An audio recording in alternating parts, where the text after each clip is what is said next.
Welcome back, guys. Thank you, everyone, for joining me. I'm Sherlock Holmes. Welcome to the live stream. In this show, we're going to be exploring some new methods that I'm going to be testing for doing staggered builds. If you're a subscriber and you've been here for a little while, you may have seen the other live show I did with staggered builds, and I was having some swivel issues and some issues in general, and it didn't go well. And I've been experimenting with different methods to try to find out I've been waiting to do like a staggered actual polished tutorial because I want to figure out what the easiest method for somebody who's just starting those types of builds will be. So I'm trying all different ones. The last one I tried the button method. I personally, when I actually do these builds, I use just my finger and a piece of wire for the spacer, but that's kind of tiresome and tedious and easy to screw up. So I'm trying different methods. And for this live stream, I actually am going to be using a tip that Jack Vapes told me about. We're using some more fishing stuff. This is, man, I don't even know what this is called. Hold on, I have the packaging here. So I have they're obviously sinkers, right? They're weights, but I forget what this it's like a splitter. But I got them at Walmart. I got both of these at Walmart. The sinkers and the little, God, I forget what this is called. Of course I'm spacing on this. I will have somebody look it up for me in the live stream. If anybody who's watching can look this little guy up for me. It's like a splitter, kind of. You know, you would use it on your line to make two lines for something like a sinker. But so I'm going to use this to hold weight on my space wire. The wire that I'm going to use to make the spacing in my Clapton. And see if this works. Right now I have two weights on them. These are, I forget how much these weigh. They're 3/8 weights, size 7 maybe. They're lead though, so if you have any kind of like lead issues, definitely try. I think they make like stainless versions of these or different versions other than lead, so you know, use at your discretion here. But so these are going to be my spacer, and then I also have a new tool to try. Based on some recommendations from other builders and from some of you guys in my community, I ended up getting one of these guys. This is a hand drill. I know it's really goofy looking, but I'm really excited about it. I think this might make my life a lot easier. I purchased it specifically for my Staggerton build that I love so much, because this drill goes too fast. The other drill I have doesn't really fit my swivel setup. It's too high, so I'm going at a downward angle, which I don't like. And so I ended up doing the whole thing by hand, like this. And that was really tiresome, and it just wasn't feasible. They took me forever, so I needed a solution, and hopefully this will be it. And I'm thinking I'll be able to mount this somehow in here in my vise, and it should serve me pretty well. It's a pretty simple design, just a hand crank. But so we're gonna see. We're gonna test both methods out here. For the actual, I'm going to be doing a staggered frame staple. I think. Maybe I'll do a Staggerton. I'm not sure yet. I'll have you guys vote. But for the spaced Clapton part for the frames, or for all the cores depending, I'll be using the drill because it'll be faster. And then when I actually go to fuse it all together, or staple it all together, I'm going to use this thing. Give this a shot. So we're going to get into the build fairly soon. We may have another guest appearance by CK Clouds. We're going to see where he's at in a minute. Let me see who's in the chat right now. I know I already saw some familiar faces. Chris Hadley, he's one of my my top subscribers. Thank you for showing up, Chris. And we have Chevy Man, Josh Z, awesome familiar. We got Mr. Miles, Hector. What's going on, Hector? Thanks so much for being able to join. We got Vegas Chef and Josh. I think Josh is still in here. D's Vapes. Cool. What's going on, man? Micah, hey, buddy. All right, so we've got some people. Good enough to get going, I think. So let's see. What else did I put in the title? What else do we want to talk about today? Let me see. Staggered builds, tips and tricks. All right, so let's get right into this. If you guys have any questions, if you're watching the replay, I put the chat on the screen so you guys can see what I'm talking about when I'm interacting. For those of you who are here now, if you have any questions, as always, throw them in chat, and if I don't see them or I just miss them, just keep posting them, and I will eventually catch it and hopefully answer any of your questions. To get started, old school sewing machines. Yeah, let me address this real quick. Mr. Miles brought up a great point, and my dad actually was the first one to ever suggest anything like that. So Miles is talking about, if you see his comment on the screen there, he's talking about a sewing machine with like a pedal action, a pedal controlling the speed at which your drill works. And my dad was like, you need to get some sort of power actuator that will allow you to control the power from your drill hands-free.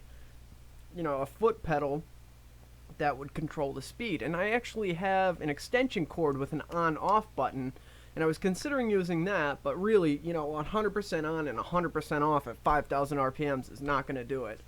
But they do have pedals that will control the power output, to whatever you have plugged in. So I'm thinking, my hypothesis here is that if I use that pedal between the drill and the actual the socket, that I would, if I locked, because my drill locks on. So if I had it on, I could control the amount of power going to the drill, thus allowing me to start as slow or fast as I need to. So that's definitely an option I would love to explore. All right, let me see what else I got going on here. How do I wrap staples without the ribbon twisting? Josh, what kind of staples are you talking about? Like a frame staple or just staples in general?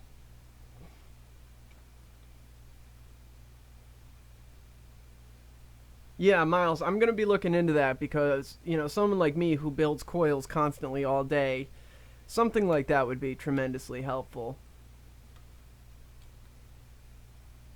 I'm not sure what a servo is from an RC car. I'm assuming something that regulates power, but it might work. I mean, I'd have to see. Staples in general. Okay, tension is always the biggest thing. Anytime any cores from any build are folding onto themselves, it's normally because you have too much tension. Either your swivels, if your swivels lock up and they're not spinning correctly, that's like if you took a pair of pliers and just crimped on the end of your build and spun it. It's just going to twist everything together. That's what happened to me in my last live stagger build. If it's not your swivels, then too much tension as you're wrapping is putting pressure on those cores. So too much of that is going to naturally pull them to fold over. So tension's the first thing. The second is how you stabilize it. So if you need to, and it's just going to be time consuming, but that's with like 90% of intricate builds, they just take time.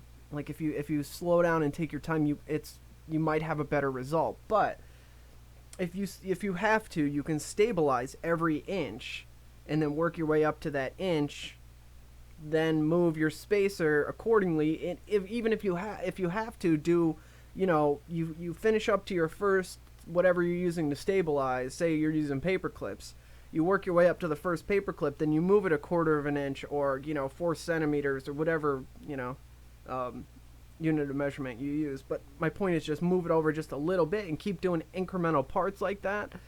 You'll eventually get done.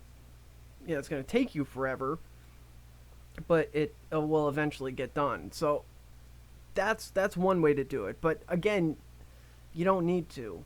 It's about tension. When I do my alien frame staples, my frame staples, depending on the method you use, I don't even need to stabilize my cores, because once you get the feel of the tension, how the ribbon or how the wire that you're wrapping it with, like with aliens, if you stretch your wrap correctly, I don't need to stabilize my cores, and I let the ribbon or the I'm sorry, I let the alien wrap do the work for me. As long as you have the angle, the tension, and the cores set properly, it'll do it by itself.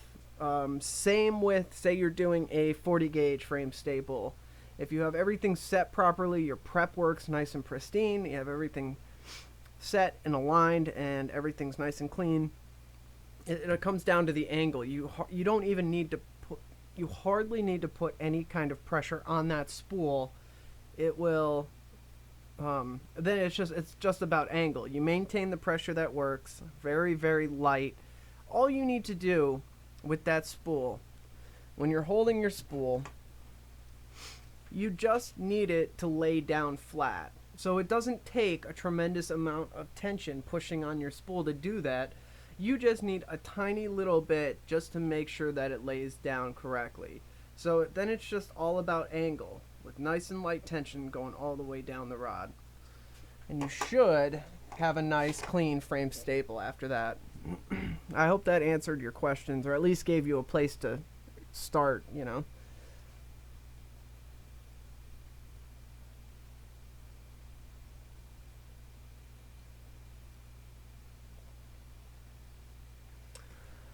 Aaron, if I don't know, man. I can't say either way if I recommend them, because I've never used them. I've heard mixed reviews. I've heard that they take a long time to break in. I've heard of them not breaking in at all. I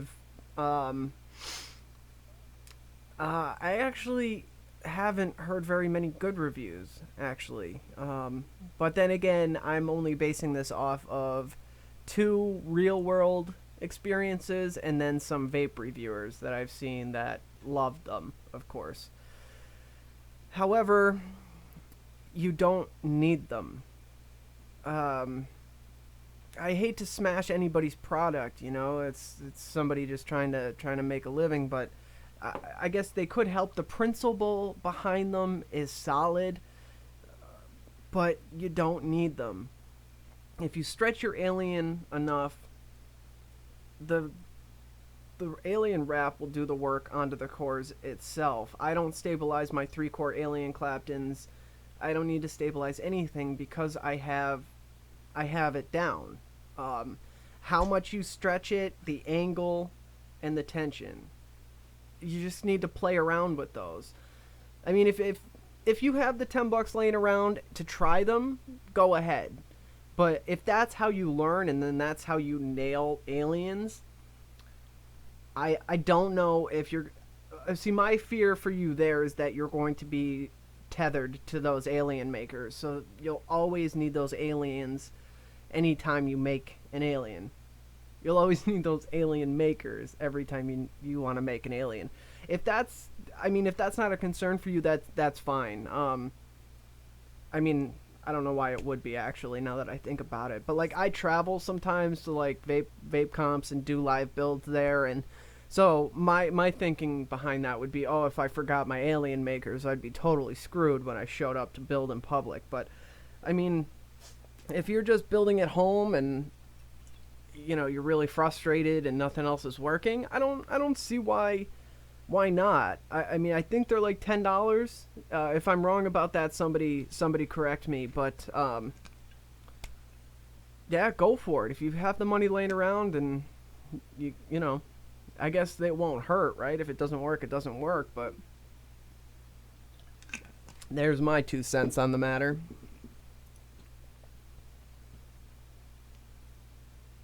I use them things on your hood strings. I don't have anything on my hood strings. What's going on, vape heads? Thanks for showing up, buddy. Yeah, paper clips work. I use paper clips on my Staggertons. I tried mini little clothespins. I've tried key rings. Just keep trying different methods till you find out works best for you. What works for me might not work for you.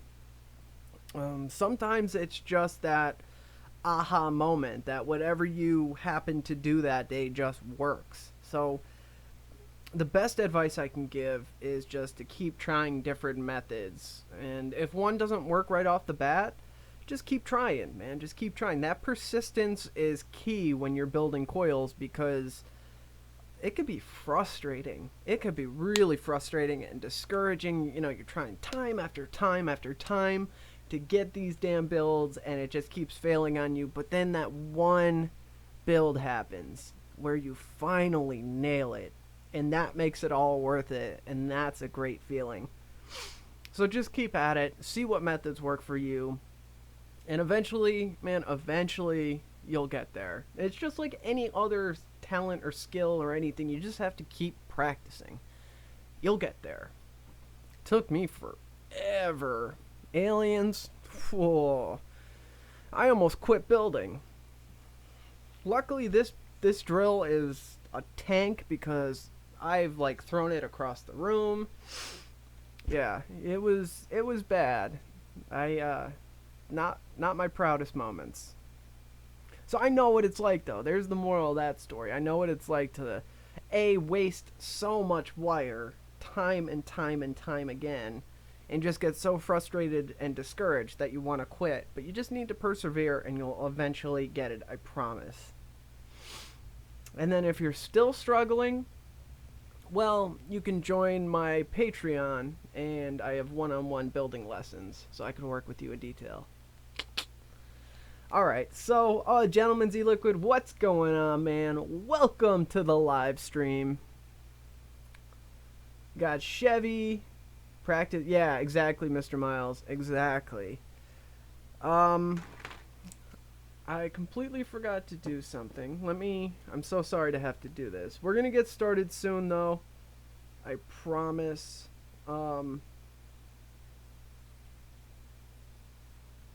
Okay. Mark G, if you're watching the replay, we'll figure out something this week, or this weekend. You, Chris, and I... Well, I'm going to talk to Chris here, but we're going to figure something out for this weekend. Chris, if you're still watching, that applies to you as well. Mark isn't going to be able to make the after show exclusive live stream, so either you and I can just do it, or we can figure out a little group thing, but you brainstorm on that, and we'll figure that out.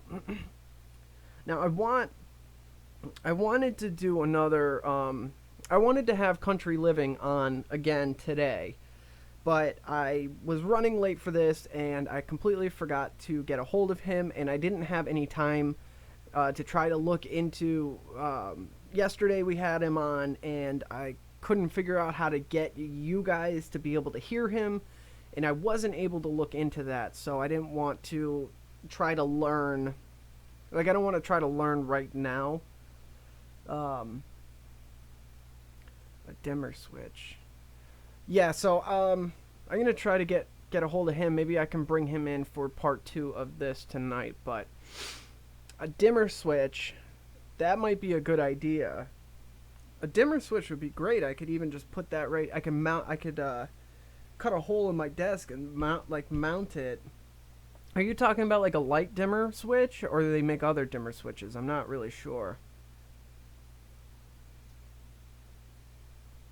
Alright, cool, Chris. Yeah, well, he can coil us too, you know, that's cool. That would be cool to be able to mount it, but then it would be getting in my way. I don't know. I'm gonna look into ways to control my power for my drill. Now,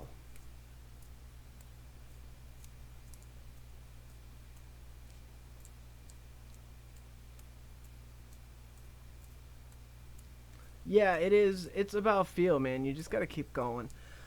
Alright, what should we build? I think I'm gonna do a... Let's start off with something a little bit easier. We're going to do a staggered fused Clapton, and then we'll work our way up from there. So I'm going to do 26 gauge nichrome.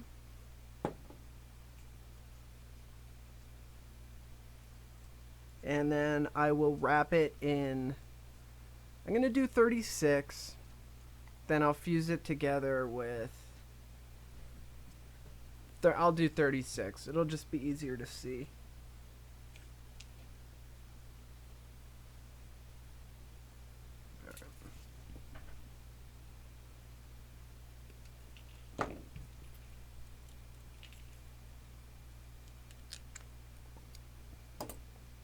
So I have around a 22 inch piece here, and I'm going to straighten out the whole thing, and then I'm going to space Clapton the whole thing. Instead of having to do two individual pieces, I'm just going to do one big piece and fold it in half or cut it and attach it that way. We'll see. Alright.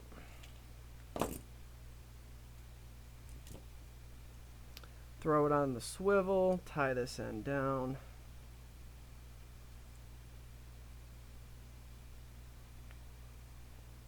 And then once I get this attached to both ends, then we're going to set up my new fishing lure setup thing here.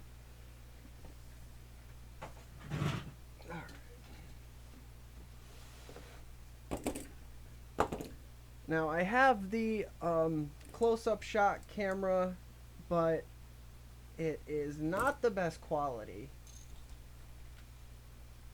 But once I get into view where you'll be able to see it, I'll swap it over and see if I can get you any sort of view at all. Now this is way longer than 22 inches because I forgot that I was going to stretch it so much and cut actual 22 inches, but then when you oh man, this is way too long. I would probably get, this is probably like 30 something inches, but that's alright. Yeah, wow, okay. So I'll probably get three 11-inch pieces out of this, give or take. Man, I'm really far back. Alright, I'll just have to explain what I'm doing, but essentially I'm going to make a space wire, a wire that's going to create the spacing in my Clapton. And to do that, I'm going to take the same gauge. So here's the thing, you could do odd gauges, right? What I mean by that is I can space Clapton in 36 and then fuse the whole thing together in 40. And if that's the case, then I'm going to use 40 gauge wire to make my space. That way when I go to fuse it all together with the 40, it fits in nice without a bunch of spacing. I'm not going to use a 34 gauge wire and, you know, have 34 gauge spacing to put 36 in, and it's going to be really loose and not look great.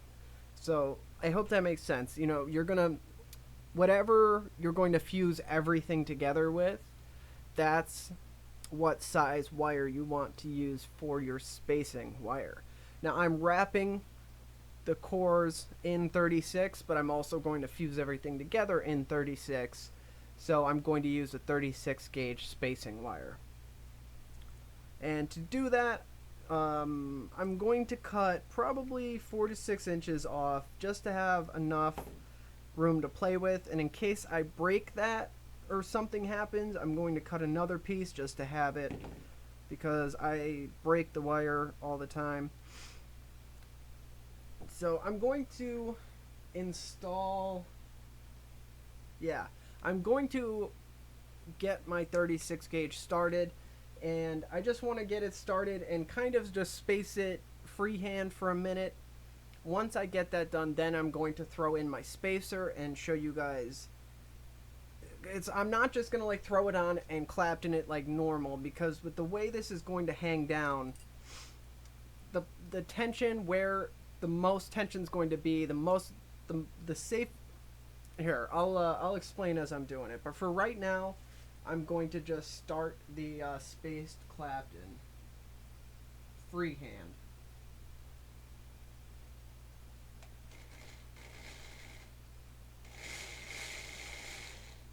Alright, so I have that in. Now, because these are hanging directly below the core wire, that's going to put the most tension with the space wire on the top of the wire.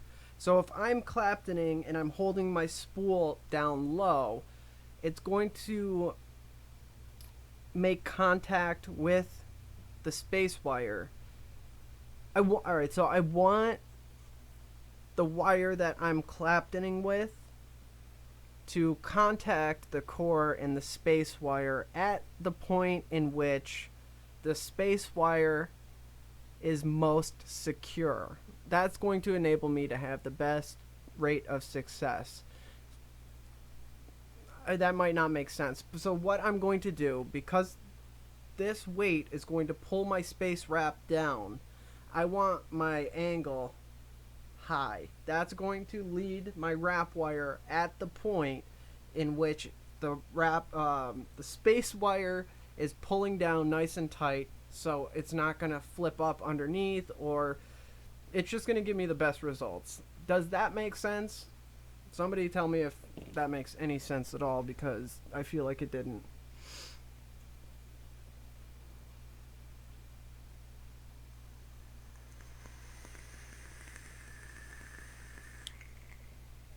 Alright, let's get started on this space wire. I need a fresh battery.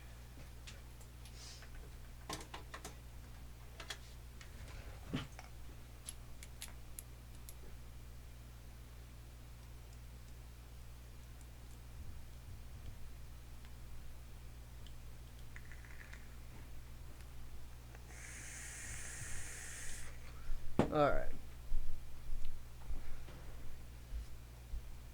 I'm going to take my weights and my spacing wire, and I'm going to run my spacing wire through the top loop here. Then this is all going to go underneath, and I don't need this to be really tight or anything, I just need to secure the loop. So I'm going to just tie the wire tight up here at the top. I'm just going to spin it so it locks into place.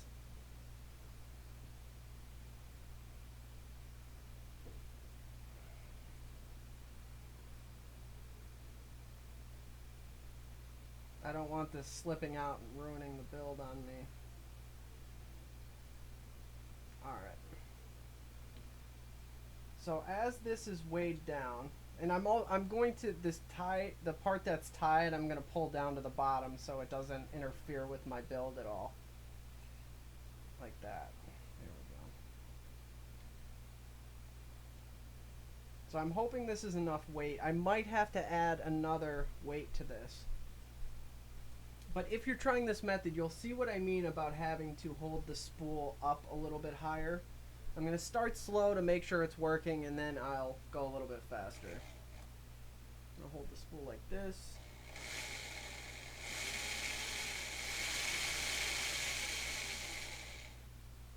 It looks good. It looks pretty even. Now you want to maintain about a 90-degree angle, maybe just a hair toward the swivels. If you lean back at all, it's going to pop up the space wire and it's going to screw you up. And really, one of the biggest things with staggered builds is you want to make sure that your spacing is nice and even, because if it's not, it could start creating all your spacings to be angled, which you really don't want. I mean, you can sometimes fix that, but it can ruin a build. So you want to just make sure that you're at an angle that's going to give you nice, even, clean spacing.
All right, that worked beautifully. I'm really, really happy with how that worked.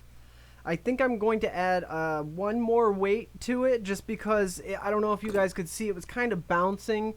It would get like caught on something. I'm not sure. It may have been my swivels that were getting a little jumpy, but that worked really, really well. A minimal effort on my part. I just put a little bit of tension on the spool, just enough so it just stayed nice and firm. I didn't put a tremendous amount of tension. I actually want this. I'm going to try one method that I saw someone do where they loosen up the wrap. Maybe. I don't know. I don't like it loose, but alright, so I just cut my my space wire off. So this looks really, really nice.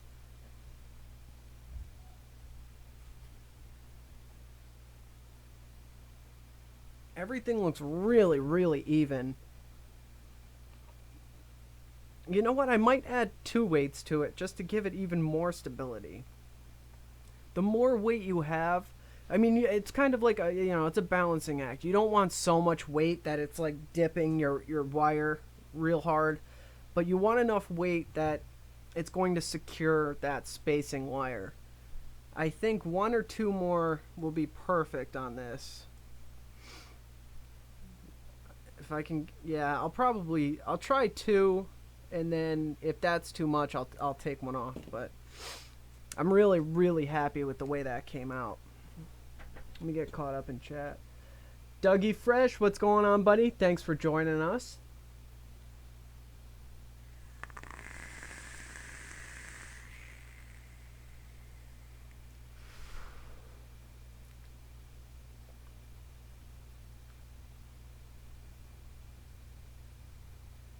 Yeah, Josh was talking about it takes practice and learning the proper technique, and he's absolutely right. Again, you just got to keep trying and failing and learning. Thomas Edison was asked about all the amount of times that he failed making the light bulb, because he tried thousands of different ways to make the light bulb, and he failed and failed and failed. So when he was asked about it, he said he learned thousands of ways how not to make a light bulb. And really, it just, every time you screw up or you do it wrong, you learn one more way that it doesn't work, and it takes you closer to finding the way that does. So just keep at it, you'll eventually get it.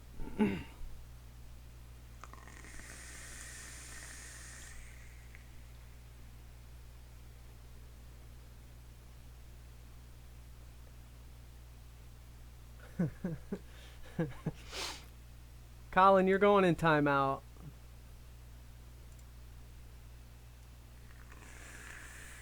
Alright. Let's get to building a staggered fuse Clapton. I'm gonna cut this side. I'm gonna cut it so it's flush, and then I'll cut off the twisted tied part. I'm going, should I loosen it up? Let me see where I'm at.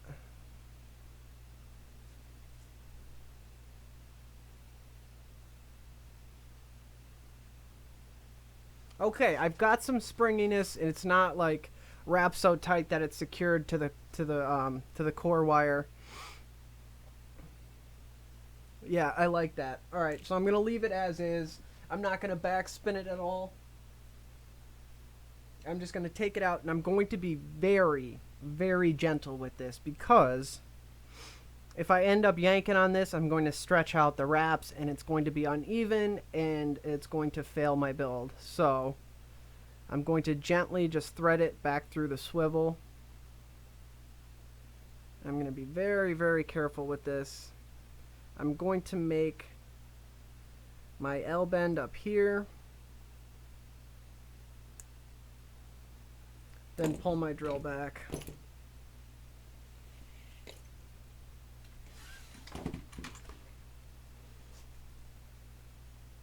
Again, just be mindful of not fucking up your beautiful new spaced Clapton.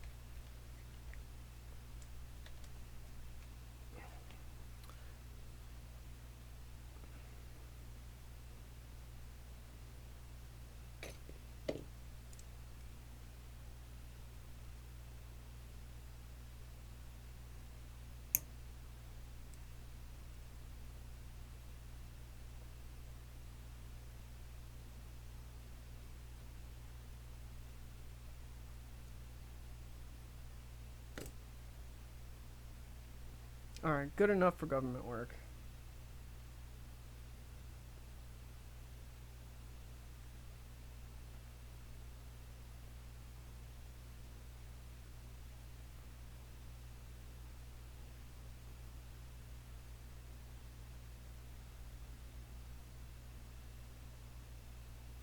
Now, see, I'm looking at this and it looks to me like the core that's further away from me is spaced more than, or space, you know, it's got a little bit more spacing than the core that's closer to me, and I don't know if I just did that while I was reattaching that to the drill. Alright, well, let's just roll with it and see if it comes out. Make sure you wrap, when you fuse it all together, make sure you're wrapping it the same way that you did the spacing. If you're not, it's going to go horribly wrong. It's just not going to fit well together. Same thing with, if you're working with multiple cores, you want to make sure that they're all lined the same way. If they're not, again, it's not going to lay flat. They're going to naturally have an angle to them. So they're going to be angled a little bit, and if you don't have them all the same way, the angles are going to be different, and it's just not going to line up whatsoever. Let me see if I can take you down, and maybe you can see what's going on. Let me see here. Alright, well, you've got the swivel end at least. So let's give it a shot and see how these swivel or the weights worked.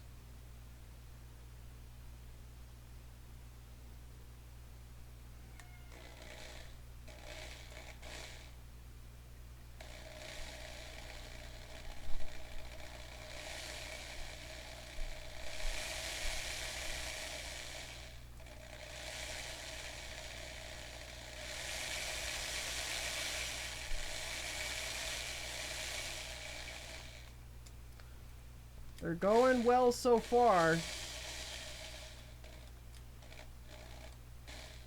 Oh, I just missed a little piece. There we go.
I was definitely right about the one side being Clapton or spaced a little bit more than the other. But I'm somewhat able to compensate for that, but then at the same time it's always going to create an issue because they need to be spaced perfectly or you're going to have fuck-ups.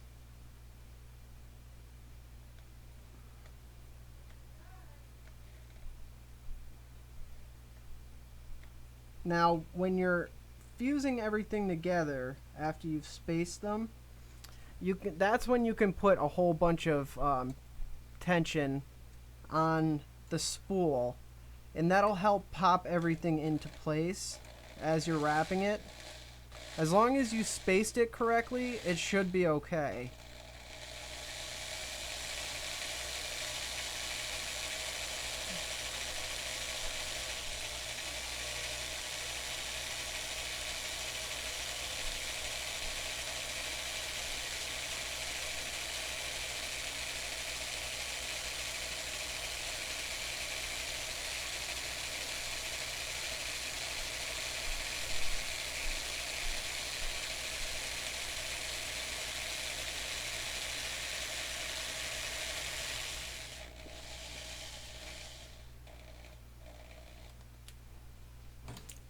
Oh shit. See, I'm putting a lot of tension on this. I just popped my swivels right out of my mini vise here. Come here, Jill.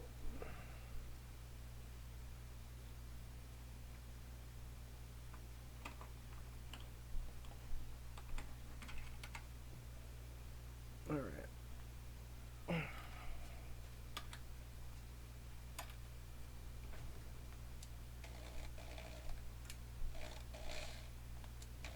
See this? I could see the spacing right here where I've got there. Let's see now. Well, I mean, it's fine. It's not like I skipped a space, but it's just because it's spaced more, it's not as tight as the rest of them, so it doesn't look as clean. But that's all right.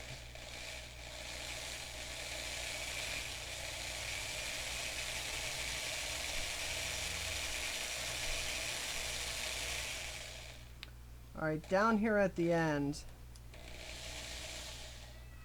everything's a little jammed up because of how much, this is where the difference comes in between having it loose so it can move and having it tight so it can't. If you're allowing things to move, it's going to inevitably push towards your swivel, and then once it gets pushed enough, it's going to not allow you to actually fuse them together. But what I'm going to do to kind of combat that is to put as much pressure on the spool as possible to try to get it to pop into those really, really tight spaces.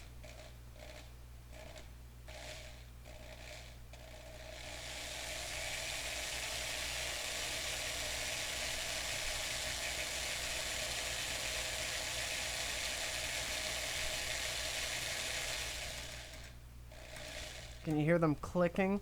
That's as far as I'm gonna get.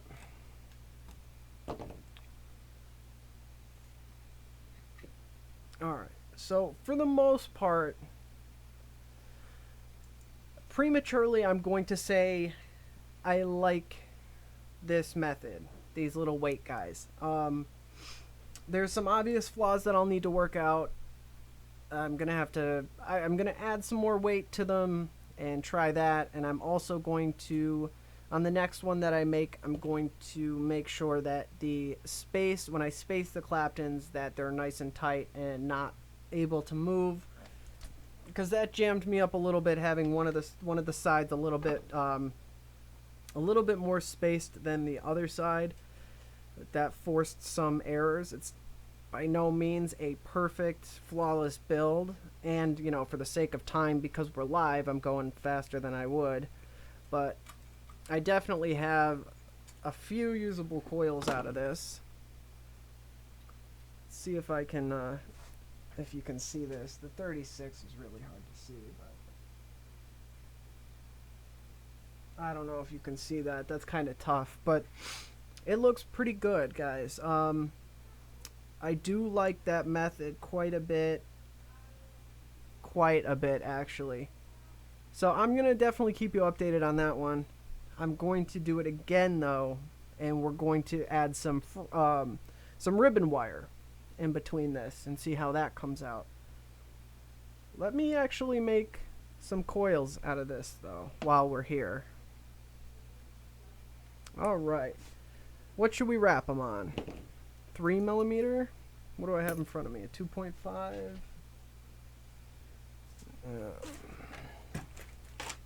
Let's see. I think I have a 3 in here. There's a 3. Nope, that's a 2.5. This is a 3, I think. Alright, so we're going to pull... I probably should straighten this out, but it's 26 gauge, so I'll be able to just wing it. If I can get this started. There we go. Alright. I love the way a staggered frame staple looks. And it's not an easy build, you know, just because it doesn't have a million core wires doesn't make it an easy build. It's a classic. I love the flavor that these produce. For as much as a lot of you guys know how much I love the 40 gauge frame staple coil, but these are great too. A staggered fused Clapton creates a whole lot of juice pockets, and they just hold juice very, very well. So if you guys are looking for something, I get probably one of the most frequently asked questions I get is, I've built Claptons and fused Claptons and some other stuff, and I'm looking for something else to build. What should I build now? And for those, if you guys who have asked me that are in the chat or whatever, or what, if you're watching this, or if you haven't already, definitely try the staggered fused Clapton. Not only will it hone your skills for when you try staggered frame staples, it's just an excellent vape. I think I'm actually going to build another one of these out of 24 gauge nichrome, because I love that build, and I haven't done it in a long time. So, oh shit, I just pulled all my wraps off. So that's what I'm going to build next. And I'm going to experiment a little bit with these weights. That, you know, once I experiment with a few different methods and kind of tweak my style with them, I'll be able to let you guys know if I think there's something that you should try or not. There's so many methods that I'm seeing now of ways to stagger. So I'd like to put a video together comparing all the different methods, but really what it comes down to is whatever's going to work best for you. This definitely isn't your cheapest option, because you've got to go buy the little whatever the fuck this thing's called, and then you have to buy your weights as well. But it's not expensive either. It's just not free like the button method if you have a button laying around, or if you use a top cap from one of your RDAs. 5 wraps, yeah, that'll be enough. We'll see. But I mean, first impression of this method is I really like it. Wow. Alright. Oh, my baby's crying. He's upset. Alright, so let's... Oh, these are pretty. I don't know why, I just really, really love staggered builds. I think they just look so cool. And the performance, I love the performance of them. They're up there with some of my favorite performing builds. They're great for clouds too, not just for flavor. All right, here we go.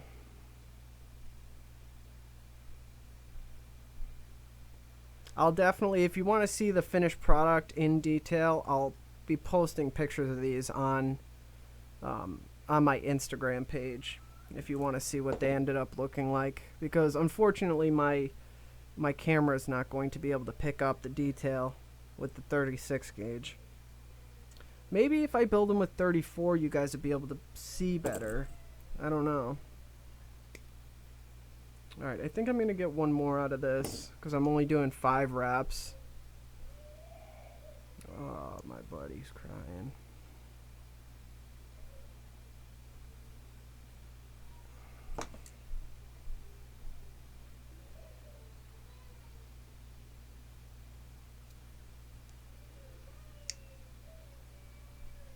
Alright, here we go. I think I am. I think I'm going to get the 5th wrap out of this. These ones aren't going out, so I can have nice short leads for myself. Perfect.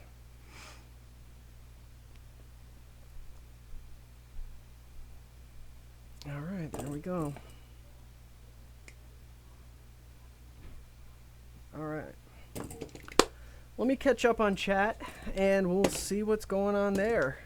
Thank you to everyone who's still tuned in. Thank you for everybody who's watching the replay. Let me see who's in here.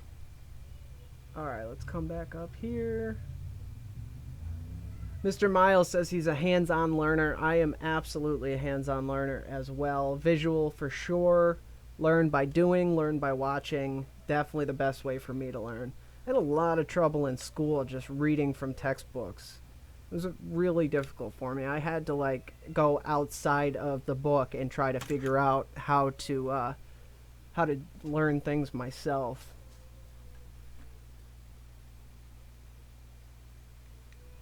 Right on, Mr. Miles. Eat your dinner, man. Micah says he's trying the weight technique tonight. Button not working out. Yeah, dude. 40 gauge is tough to work with no matter what you're doing it or using it for. And the button method, I did not have great results with. It was just too finicky. Getting it set up was difficult. The consistency wasn't there. This I liked right off the bat. So, I'll let you know.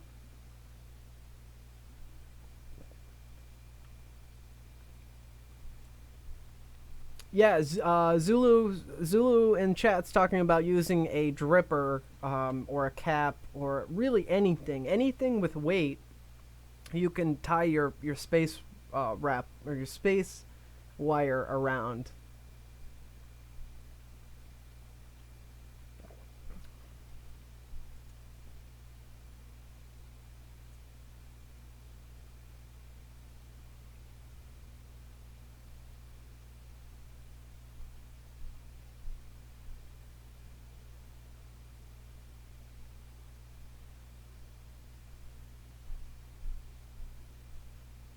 What's going on all about the vapor? Thanks for joining. Hector, as always. Yeah, Hector, you know what? I have tried braided coils, and I'm not great at them. I'm not. Braiding is one of those things that just kind of stumped me. I struggled with braided builds. For some reason, my mind just would not grasp that concept. It's actually, braids are pretty simple too. It's just repetitive motion. You don't need a drill. You just clamp them down. And there's a million variations on braids. However, having no experience with braiding in my life, it was a concept I was not familiar with, and for whatever reason, I was just doing something wrong. I eventually got it, but it took me a long time. And, you know, I've had braided coils before, and the performance just, it was nothing to write home about. So I didn't dedicate a lot of time to trying to learn it, if that makes sense. It wasn't like an Alien where I knew the performance would be worth the effort. With the braids, I wasn't as motivated to learn how to do them. But they're cool. They're cool looking coils. And you see some of these guys on Instagram, the shit they are doing with braids is unbelievable.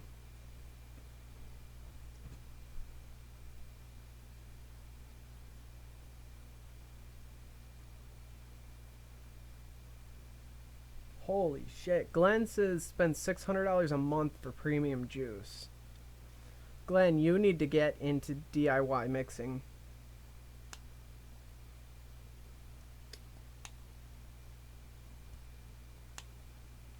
Yeah, Hector, three 26 gauge braids, they're probably going to be massive.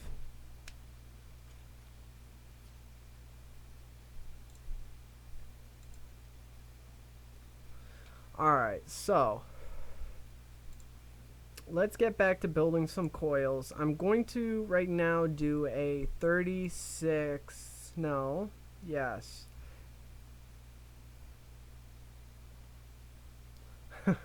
All about the vapor, I have not. I did not get to watch that that review yet, but it's on my list. I'm going to take a piece of 24 gauge nichrome, and I'll use this for my cores. And I think I might do 34, just so you guys may be able to see it a little better. Let's see. 34.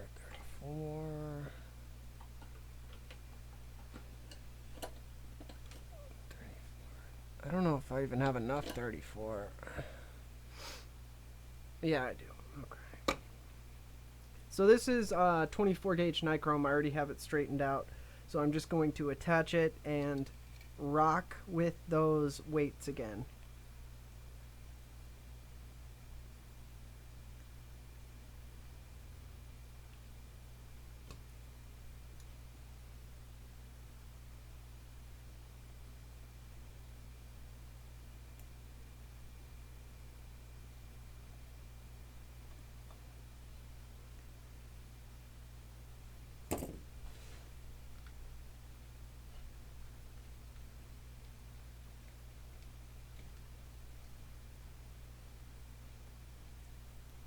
Okay. Let me make sure my shit's set tight. I've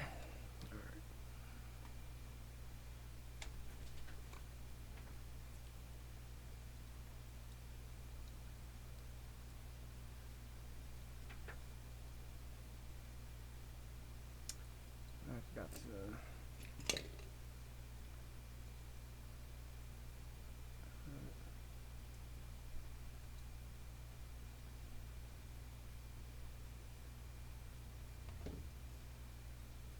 Alright, here we go.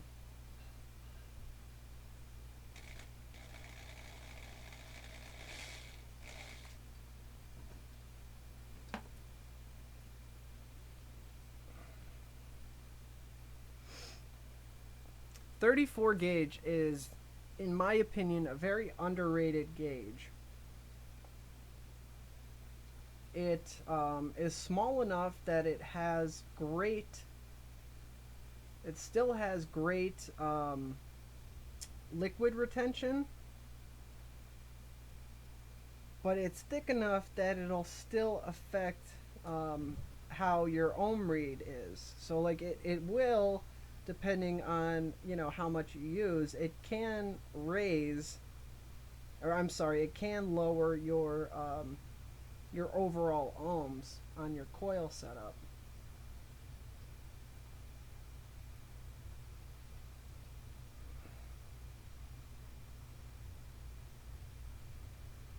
And another added benefit of using 34 gauge, like, so for instance, a 40 gauge Alien is really cool, difficult to build with 40 in any instance, but when you're looking at 40 gauge alien, it's hard to see. It's hard to see that detail and the intricacy of it. When you're using 36, it's a little bit easier to see than 34, or I'm sorry, for 40. But when you use 34, you can really see that alien pattern, and it looks really cool and bold. So I like that aspect of it too. Let's get started with the 34, and I'm hoping once I get done, you guys will actually be able to see the finished product.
I don't like this is jumping around a lot, which I really don't like.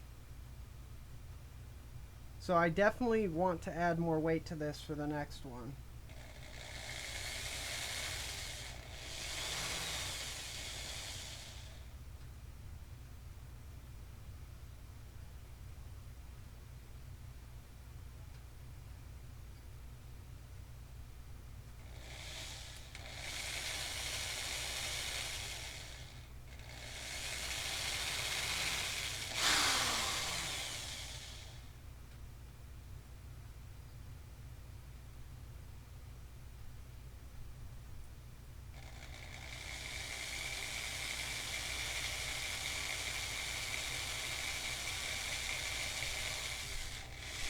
It keeps popping out on me, and I'm not exactly sure why.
Alright, so I don't know exactly what happened there towards the middle, but I had some really unreliable spacing that I don't think is going to fuse together well. It just kept popping out and jumping all over the place. And I can tell some of these are much tighter than others. But we're going to just kind of roll with it and see if we can get a clean Staggered fuse Clapton. Anyway.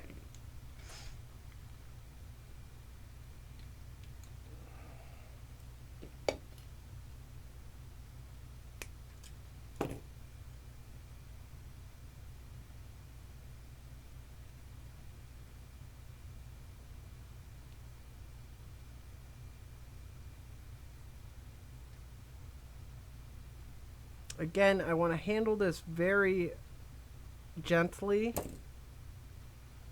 That way I don't screw up the spacing. I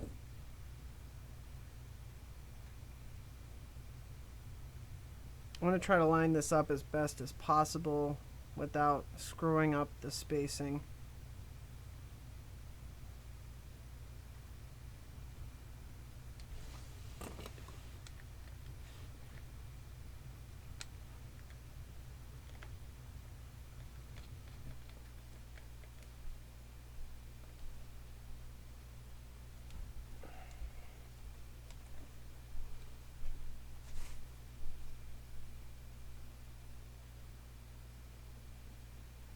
All right.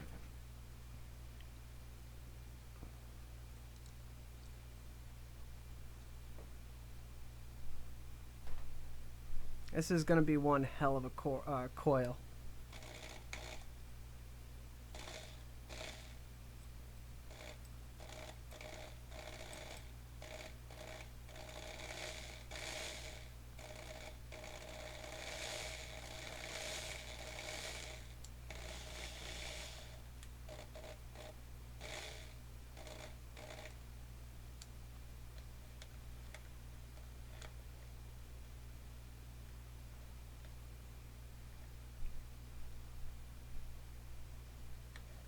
Yeah, see that difference? Already that difference in spacing is giving me a hard time.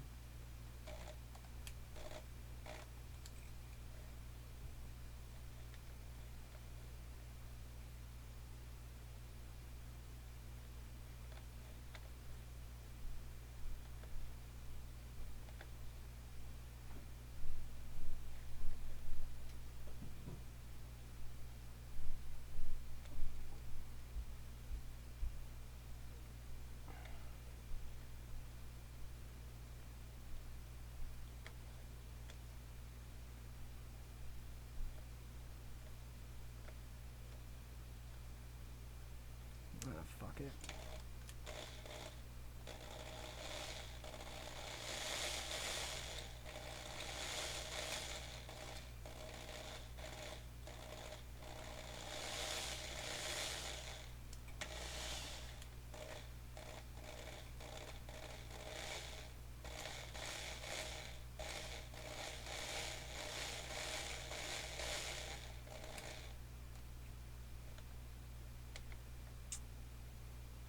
There's only so much you can do. Again, this is one of those prep work builds. There's only so much you can do if you, if the spacing is uneven, it's not going to want to lay down correctly. And it's going to force unevenness in your fusing when you come to put everything together. Yeah, see, some of this top space Clapton is really tight and together, but then this one that's further away from me is spaced out. They're not lining up, and it's just not going to lay clean. And I don't know, I might be able to fix that, but we'll see. We'll see.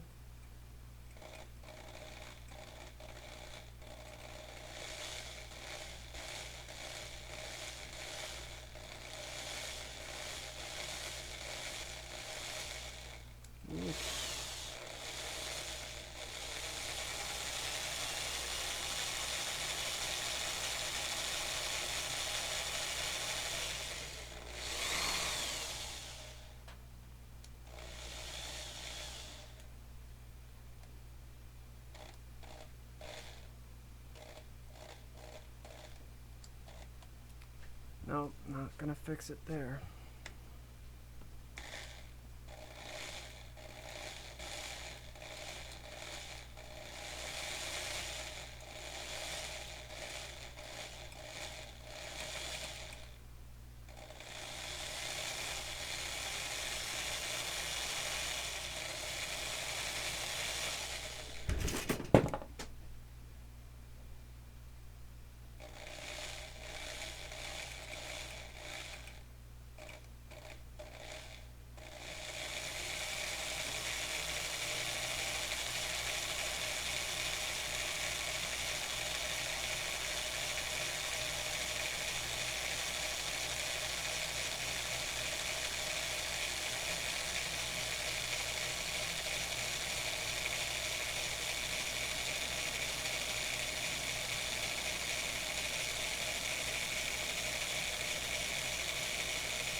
Yeah, so that definitely is not the prettiest coil ever.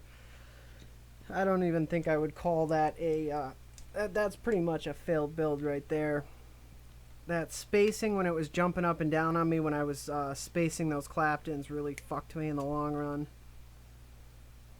There's definitely some usable points, but here I'll show you what I'm talking about when I was talking about the spacing being off, and there's just nothing that you can do about it. Are you gonna be able to see that? See those spots where it's like a little bit of spacing? I don't know. I don't know if you could see that, but it's just it's just not, there's really nothing you can do about that. So again, it's just prep work.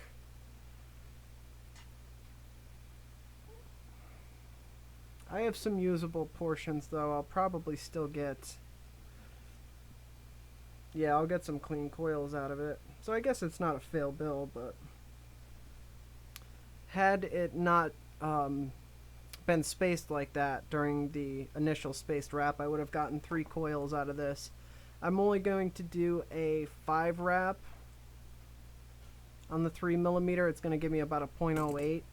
So I'm going to run this probably on the Kennedy. So I want it at that 0.08. So it hits nice and hard and hot. Like I was saying earlier, the flavor from these things is just unbelievable.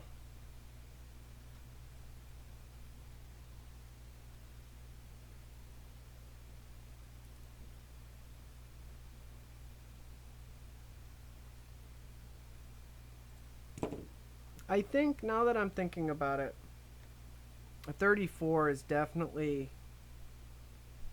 probably my preferred gauge when it comes to like the plain staggered fused Clapton.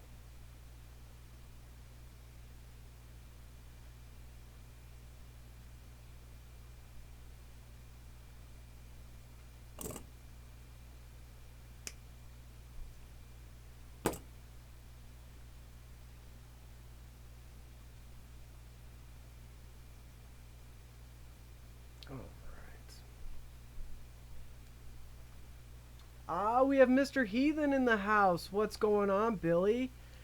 Billy, I was talking last night on the live stream about your new project, your RDA, and we were doing a little speculation about your awesome build deck that we're so excited to see.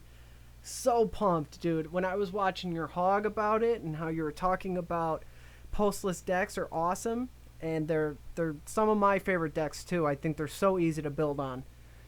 But that issue of it's guesswork. When you're going to cut those leads, it's either you have to do it like 3 or 4 times because they're too tall, and then maybe you end up cutting it too short, and then you've got to redo your build, and that's terrible. Especially if you just, worked hours on a build. So to be able to have the postless deck, the postless deck, but you can cut the leads underneath, that's awesome and extremely innovative. That's so cool.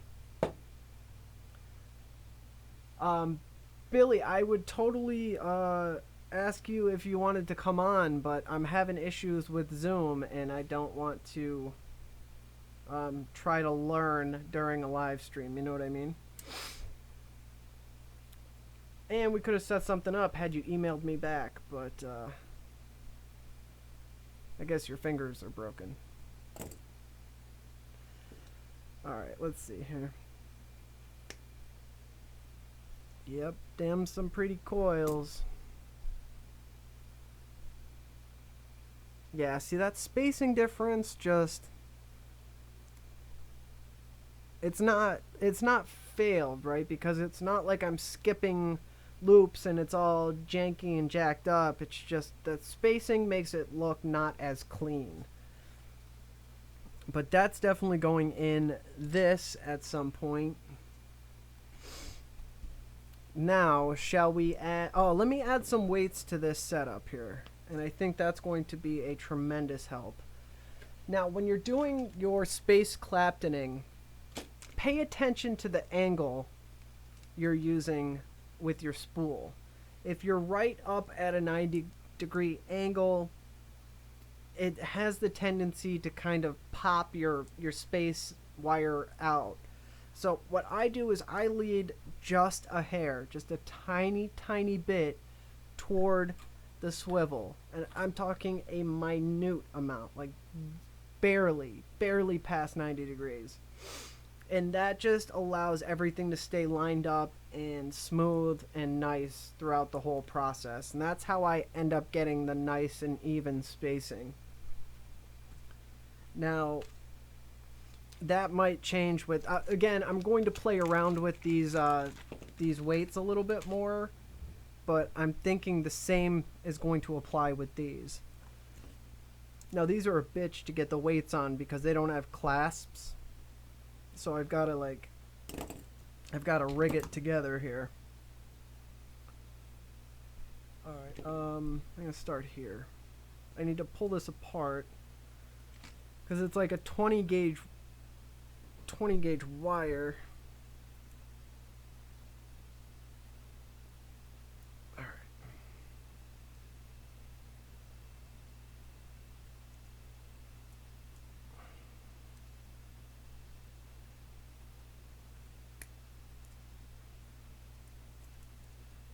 All right, there we go.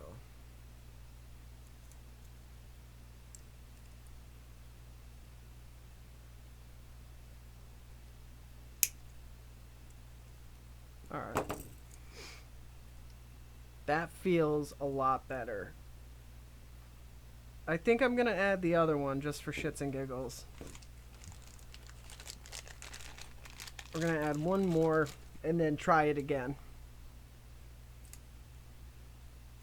So again, if you missed the beginning, these are swivels. This brand that I'm using is Water Gremlin Dipsy Swivel Sinkers. PDS 7 size 3/8. And I think these are lead, so if you have any issues with lead, yeah, these are lead. So if you have any issues with lead, then get a non-lead swivel. Use your own discretion. I am not at fault if you do anything stupid with lead. That's on you, not me. Alright. Second one on.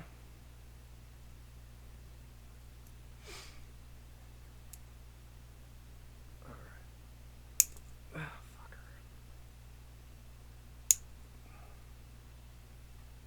fucker. Cool. Alright, that feels like a nice weight.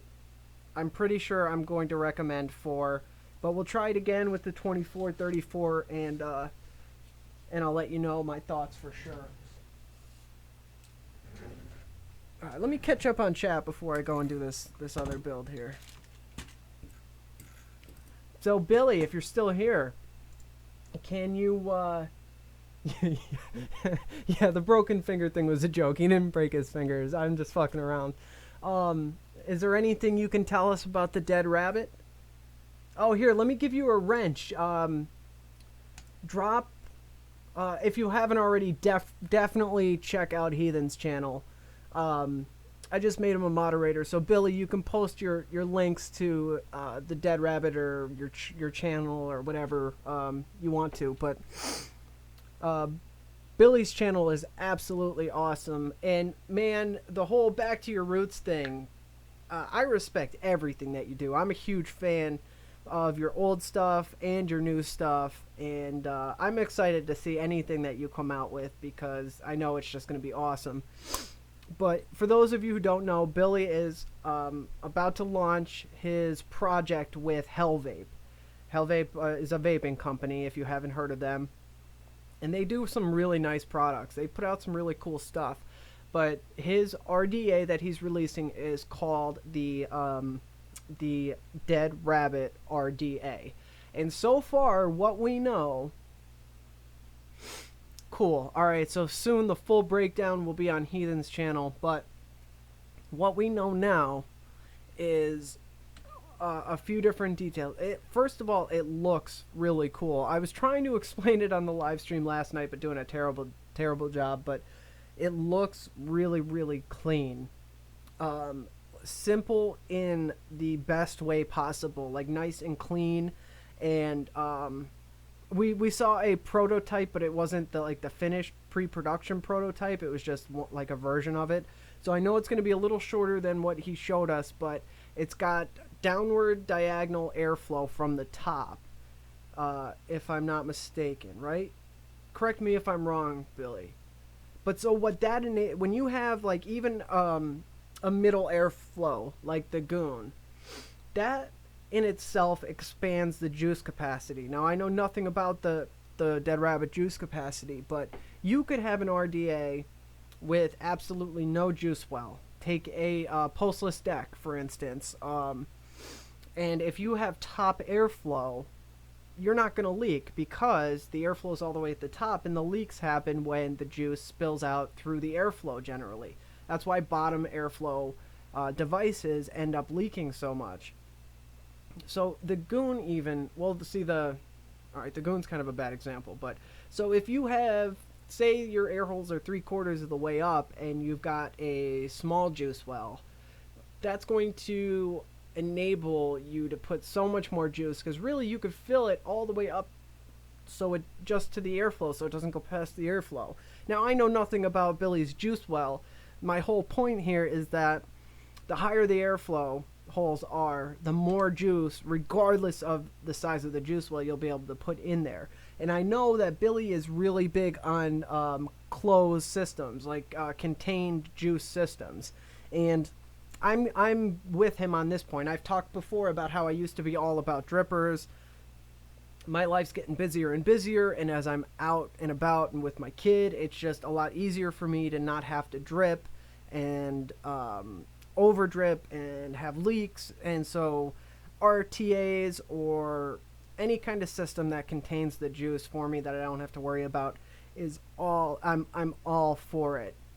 So my guess is that with his new RTA, I'm going to have more containment than with other RDAs. So I'm really excited about that, because at heart I'm a dripper guy. I'm all about the builds and everything, as you guys know.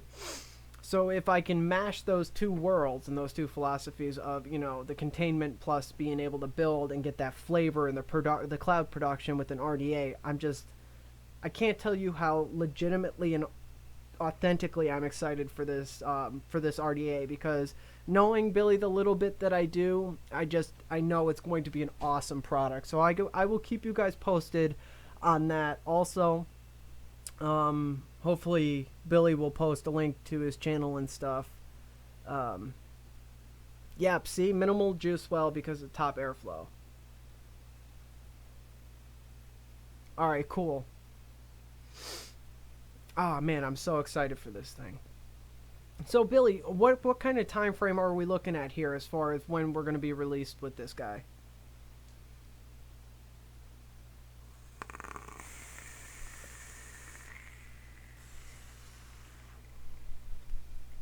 Don't you love a dry hit? Let's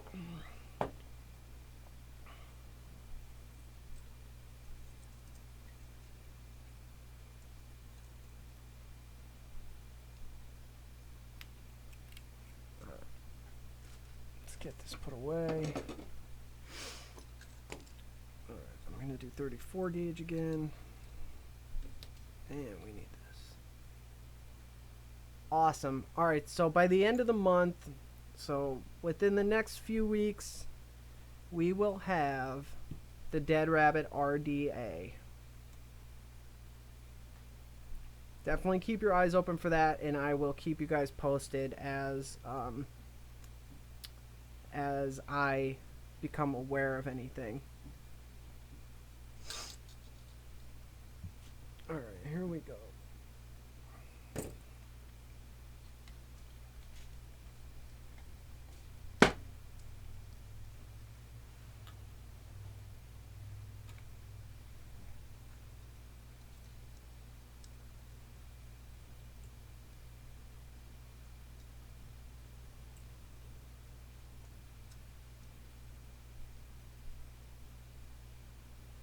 Again, I'm just going to get it started. Then we're going to see how this extra weight affects the spacing and see if I can get more even spacing to hopefully get a cleaner build.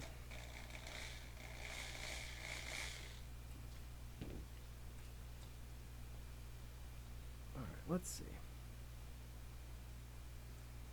The older I get, the worse my eyes get, the harder it is to build. I tell you, I don't know what I'm gonna do in a few years. I'm not gonna be able to see a damn thing. See, this is so much easier than the button method. It's just so much easier to set up. I tried to like the button method. I really did.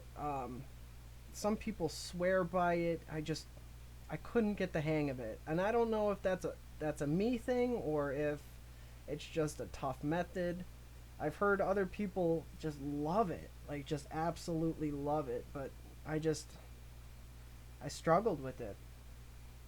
I tried because people were saying it was so easy, and I want to teach you guys the easiest methods possible, but I struggled with it. So far, I'm really liking this setup.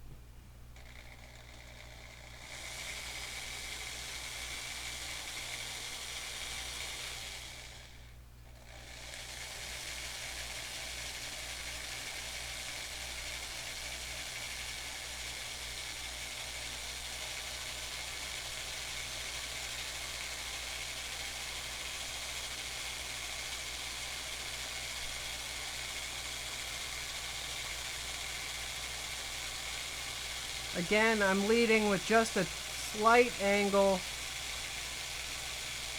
I'm not going really fast because I just want to make sure that everything's nice and evenly spaced.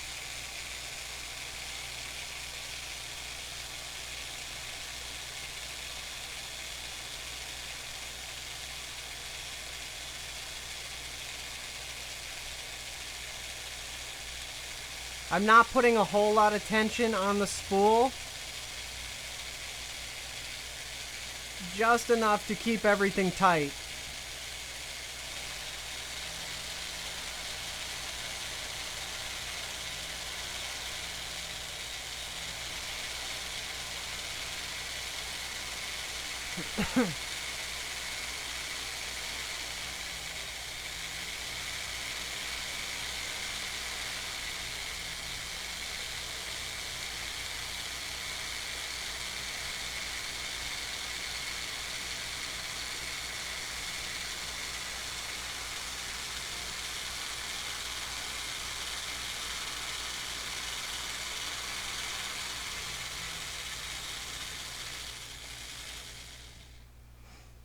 Alright, that so far seemed... Thanks, Heathen, man. I really appreciate that. Thank you. Thank you. That seems so far to me pretty even. It looks pretty good.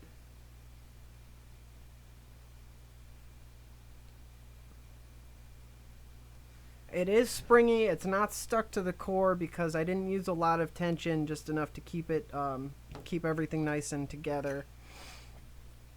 But we will see how this comes out. I really want to know definitively if keeping everything really tight so it doesn't spring and it stays where it is, if that's the best way, or leaving it loose. I really want to nail this because I have a lot of people getting in touch with me saying they struggle with staggered builds, so I want to find out the best way. Now, of course, a lot of it is subjective and people have different styles, but some methods are easier than others. So I want to see if I can figure out what the best way to do it is.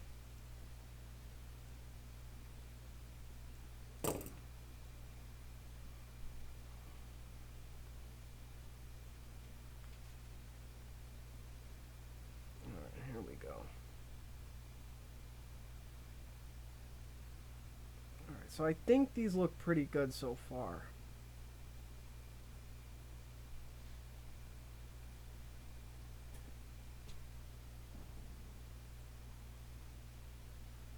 I just got the 34 gauge in my finger.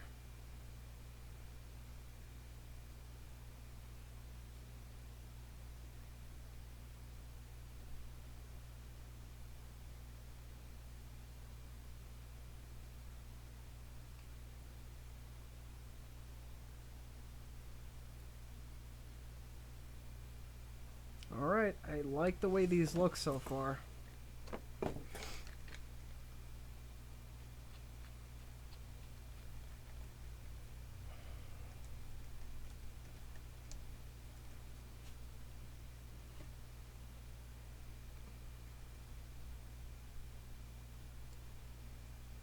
I like this. I have a really good feeling about this one, guys. I think this one's going to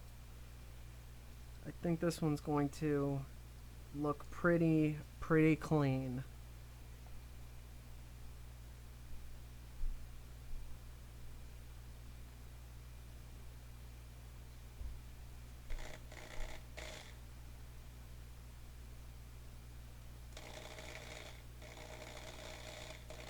Now again, I just want to remind you guys, always wrap everything the same direction.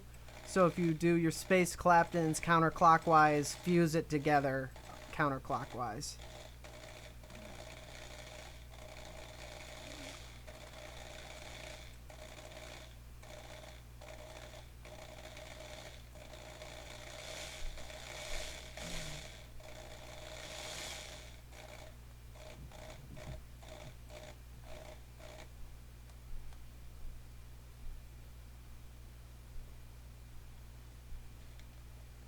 And a little bit of spacing here, but I think I'll be able to fix this. Maybe not.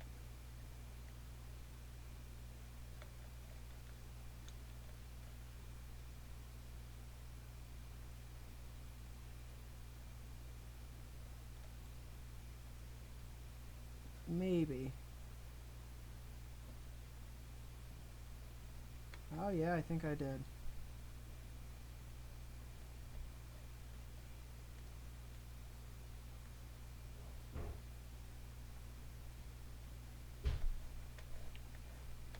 Alright, yeah, I think I got it.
Right here is where I'm inclined to believe that having everything really tight is the better way to go. When I fixed that spacing here, I think it pushed everything along with it. So now I have some irregularities in the spacing here. So I think trying to fix that little bit may have kind of screwed me here down the line. God, my eyes are so bad I can't even tell anymore.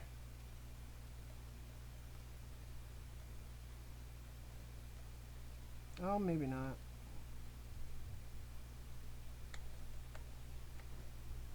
Yeah, see, that was just, I don't know.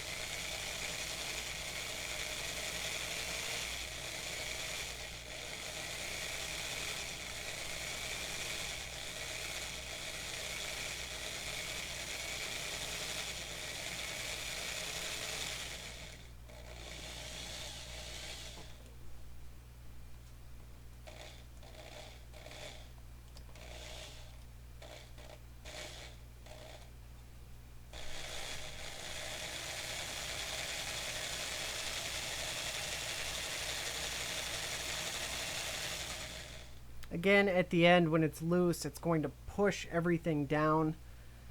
And yeah, it just really gonked everything up down here. But that's alright, I have enough for 2 beautiful coils. So, my conclusion, definitely go with more weight. The 4 weights is much more reliable than the initial 2 weights that I used in the beginning. Everything was just smoother and the spacing was more even. I really like the way this came out. This is going to be a fantastic coil.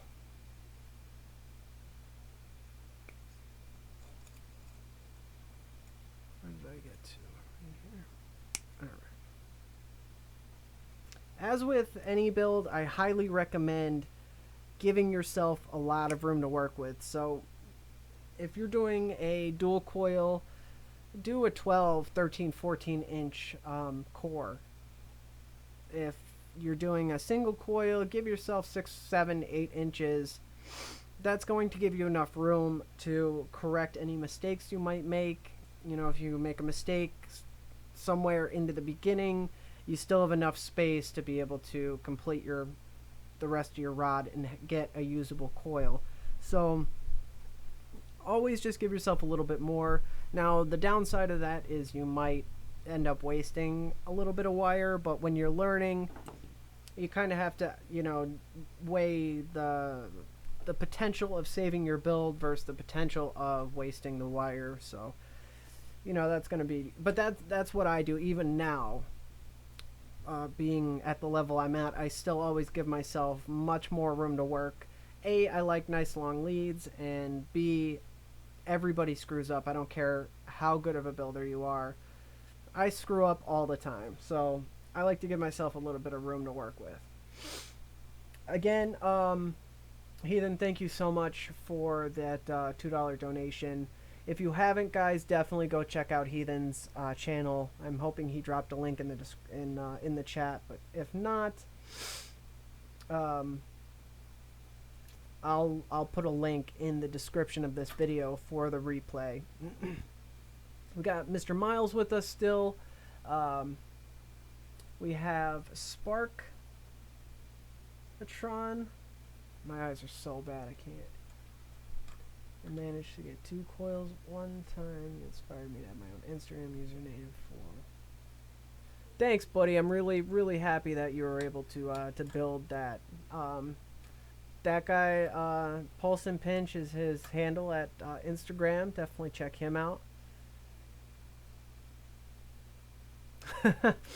Yeah, Mr. Miles, you're probably correct there. I don't know why I set up this way. This is how I've been building since the beginning. So I feel as though if I set it up the opposite way, right, drill here, swivels here, that I would have to relearn how to build as a, you know what I mean, like as a righty, the way I should have in the beginning. So I'm not, I mean, I easily could. I could just rotate everything, but I don't know. Maybe I'll do next live stream. I'll rotate everything and see how that goes. Aaron, I got the notification for that. Thank you so much, man. You're gonna I forget exactly the tiers at that level, but I know you're gonna have exclusive access. So you're now in the patron club. So you, Mike, and Chris, we're gonna do a exclusive live stream this weekend, and you get early access to all kinds of content and bonus stuff. And in the near future, there will be giveaways and stuff like that. So just stay tuned. Thank you so much for supporting the channel. I can't tell you how much that helps. So thank you so much. What's going on, Tyler? Thanks for stopping by, buddy. Trial and error, Aaron. You're absolutely right, bud. Does it matter which size swivels you use? The bigger swivels are going to... Now, this is an unscientific opinion that I'm about to give. Um, here's two different ways of thinking about it. Smaller swivels to get the same length, right? So this is about 3 inches. This is how much length I like. To get that 3 inches, this size I use 3 swivels. If I use a smaller size, I might have to use 5 or 4 swivels. So using more swivels ensures that if 4 of them lock up, I still have 1 to spin. Whereas with this, I only have 3. If the 3 lock up, then I'm screwed.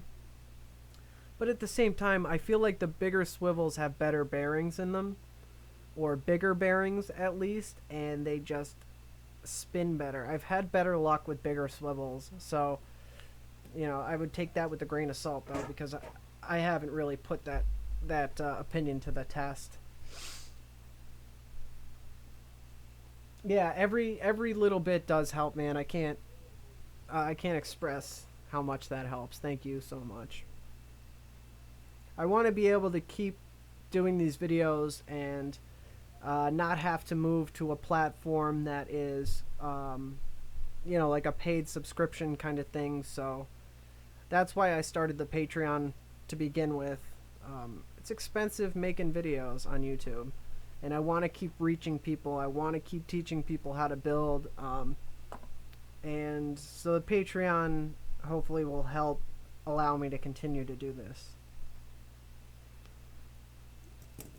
This coil came out beautiful. Speaking of helping support this channel, I will, if somebody would like to buy this Staggered Fuse Clapton as a part of the live special, for those of you who are still hanging in right now, I'll sell this coil for $5 plus shipping. So it'll come out to about $8 total. I normally sell my coils for around $20 a piece. I'm having a 50% off sale right now. So that brings them to about $11. And then shipping, so it's like $14. So you're going to get a pretty steep, you're getting half off on the coil. $5 plus shipping. I will sell this exact pair because this is beautiful. I'm going to end up making myself a pair of these. I'll do 6 wraps. This will come out to probably either a 0.11 or a 0.10 dual coil setup. I speak English. And it's a pretty big coil. It's going to be a very, very great flavor coil. And it's going to be a hell of a cloud coil too. It's going to be an all-around great performing coil. You know what? I might do 7. That way you can do a 0.1... a 0.12 if you want to, but it's a pretty big coil, so I don't know if you'd be able to fit it unless you had a goon or something like that. So let me see if I can fit the that amount of wraps here with what I have.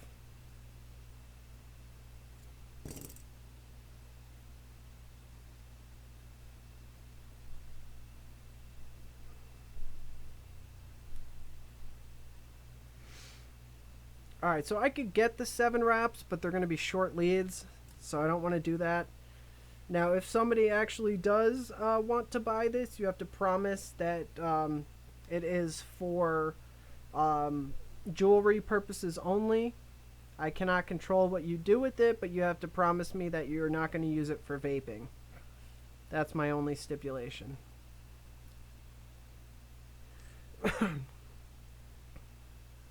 So I'm going to leave these leads nice and long. So if you want to, you can add another wrap. It's just going to shorten your leads up quite a bit, but it'll be still enough to install them for sure into whatever you're going to mount them into, decoratively speaking. And I'll give you a little close-up here on these so you can see.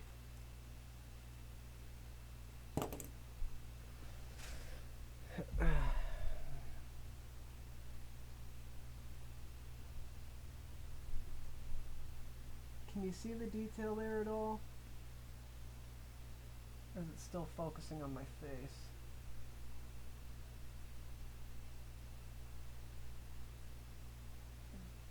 Focus.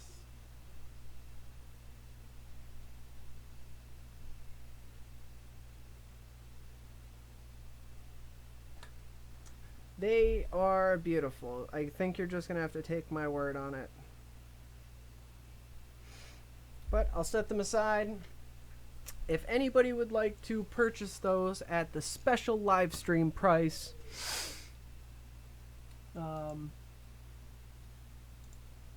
yeah, exactly. That's what it's for. A mini space heater. Oh, I love that, Mr. Miles. How about this, guys? PayPal will not let me use them as a payment method on my website because I sell a tobacco product. Now, I clearly do not sell tobacco products. I don't even sell vaping products. I sell jewelry and charms and pendants. So I sell art, which it says all over my website in my terms and conditions and privacy policy. It says when you purchase these, you understand and promise not to use these in any sort of atomizer. All over it says coils and pendants.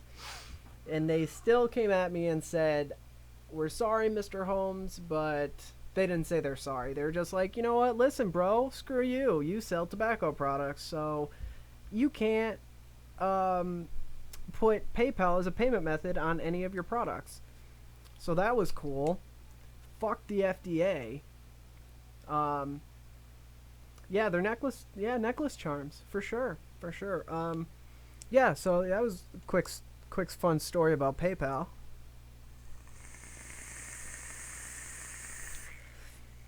All right, here's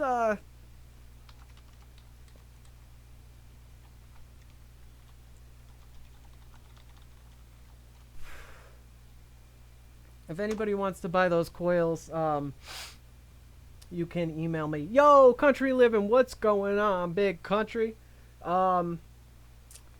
Country, I was running late and forgot that we were going to do this together. And then when I remembered, it was like 5 of 7, and I was scheduled to do this at 7, and I didn't even get to look into how to get that Zoom meeting on here with your audio. So I didn't want to like send you an invite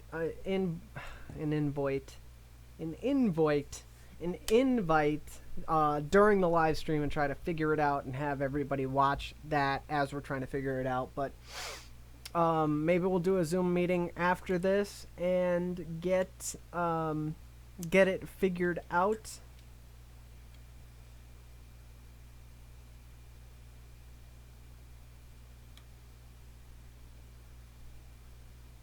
Alright, cool. Yeah, you had a long night, buddy. You had a long night.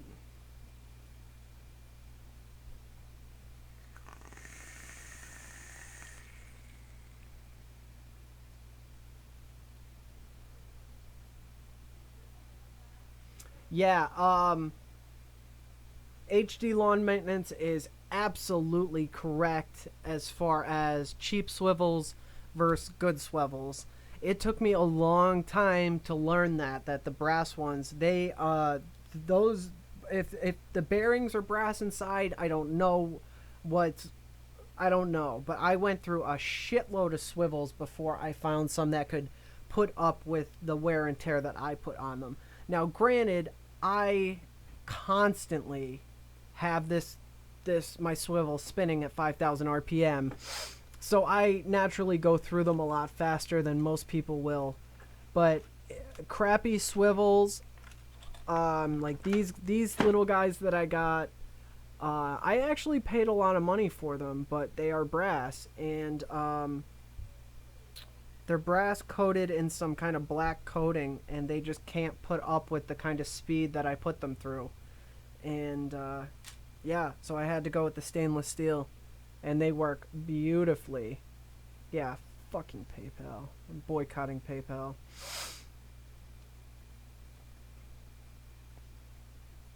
Yeah, I don't know why PayPal came at me like that. I'm trying to dispute it, but I don't know. Fuck PayPal.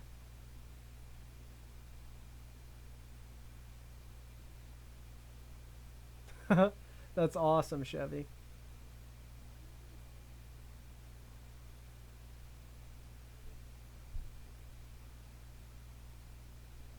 Yeah, see, that's the thing, too. What's up, Yusuf? Glad you can make it, buddy. That's the thing with my swivels too. They get so damn hot from spinning so fast that they will literally burn my fingers. So anything that's going to expand like that jams them up on me.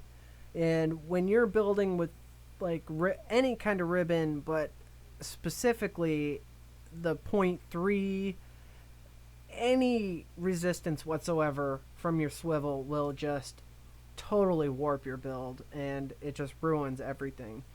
So definitely invest. There's very few things that I promote actually investing in. You can get away with cheapo stuff for most of the tools that you need to build, but when it comes to swivels and flush cuts, you definitely want to get, you definitely want to spend a little bit of money to make sure you have good quality tools there.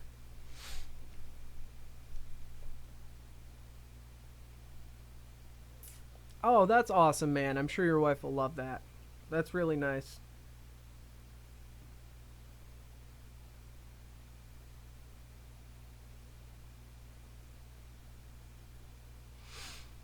All right, guys. Anybody watching now, you guys are like my core subs, like my core community. Um, you guys are the absolute best. So I want to kind of let you guys know now what's going on. I will in July, the beginning, mid July. I'm going to be having a baby girl. So I'm not sure what that's going to look like as far as how that's going to affect my channel. And I will kind of give some updates when we get a little bit closer.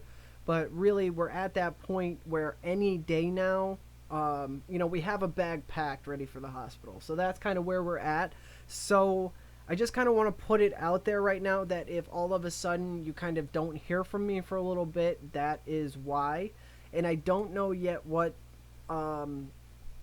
this channel is going to look like for the next few months because of that. As of right now, with the channel, I've been able to sort of prioritize the channel. You know what I mean? I've been able to I've been able to squeeze the time in to do this channel. But once the baby comes, obviously my priorities are going to shift, and that's going to eat up a lot of my time. And I don't know if the channel, the channel is like right now. I don't know how I want to say this. I love doing this, right? I love spreading the message of vaping. I love teaching people how to build coils. I love interacting with you guys.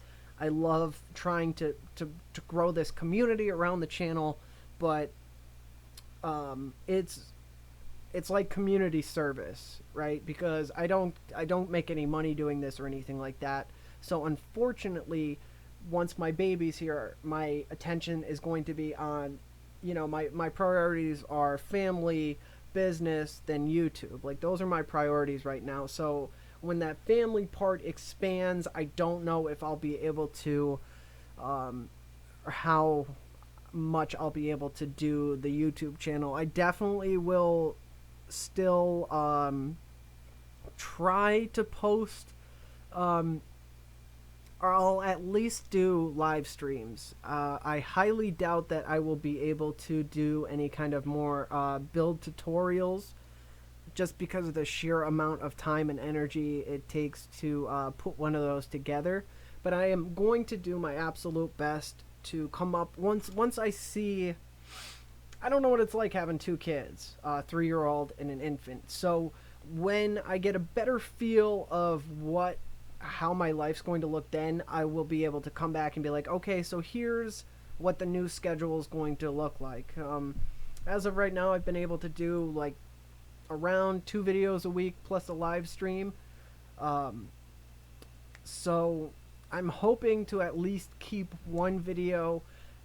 If I will probably have to compromise on the quality as far as, well, not so much the quality. I mean, the value in the information will stay the same, but as far as like fancy cuts and all the fancy editing, that will probably, that will definitely go, if I'm able at all to put out the tutorials. So again, a lot of this is just up in the air.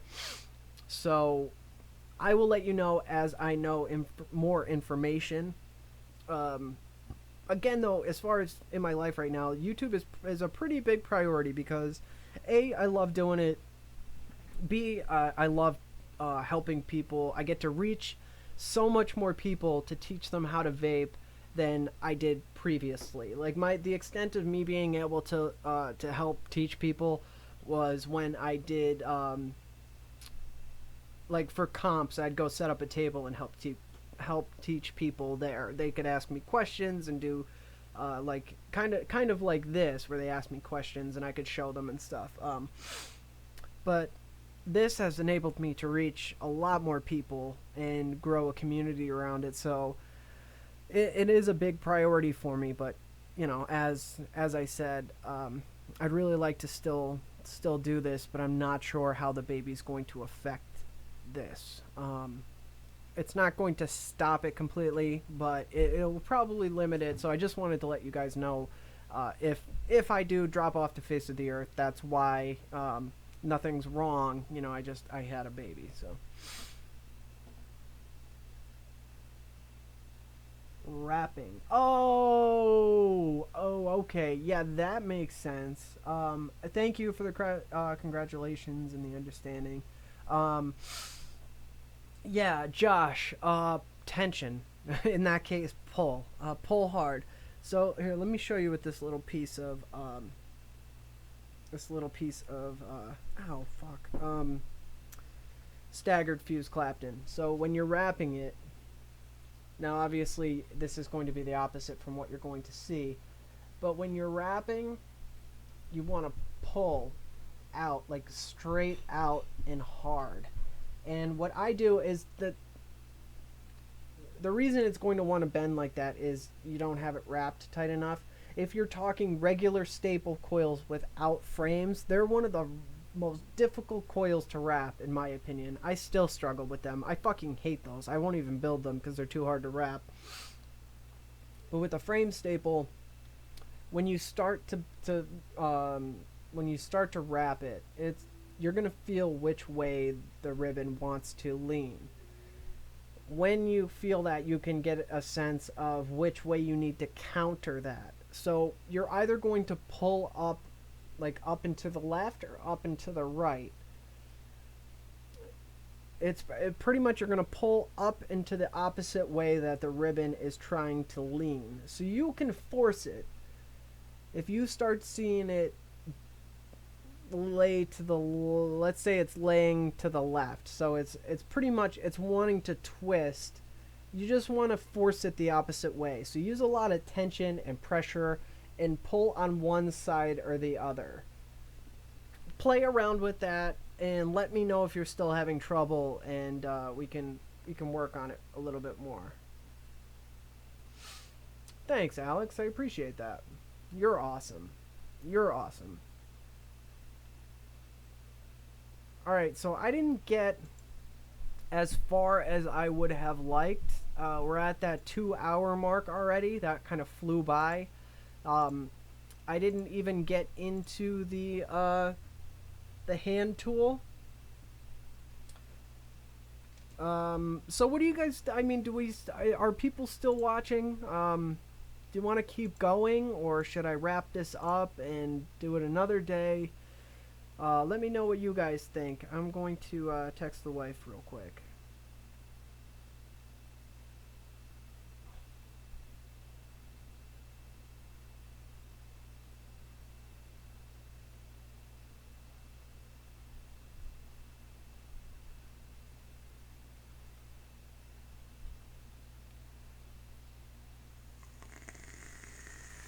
Yeah, buddy, I'm in the U.S.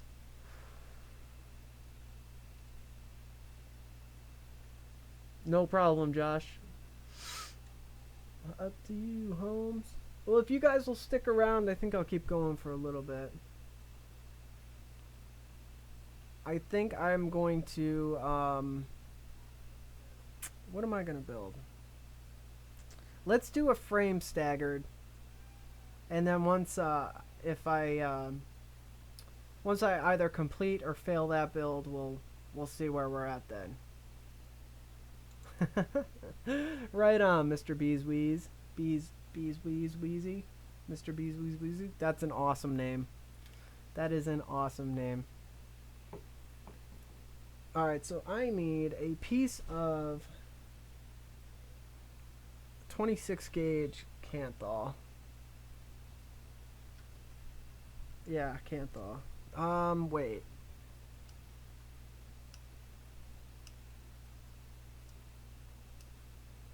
What should I make this out of?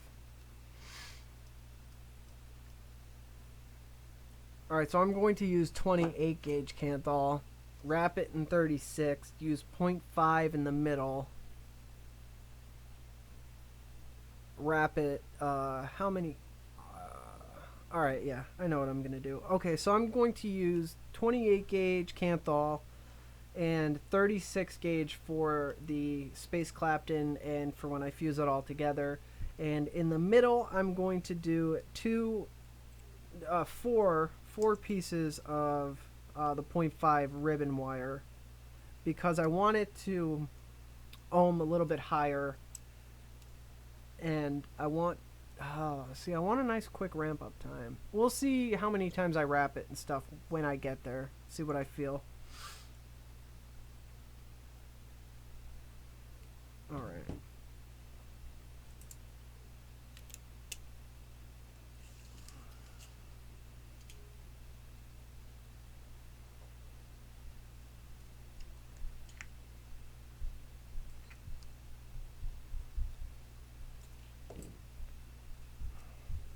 So here's about 22 inches.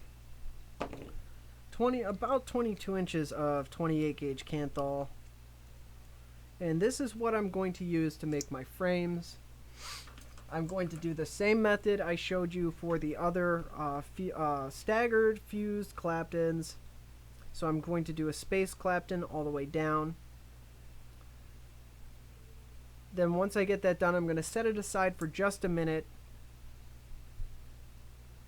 Then I will set my cores up.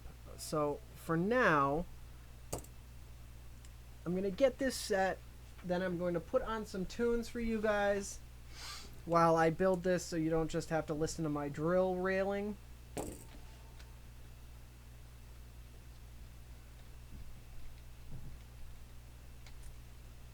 we go. And then if Colin ever decides to not be a flake and show up, maybe we can have him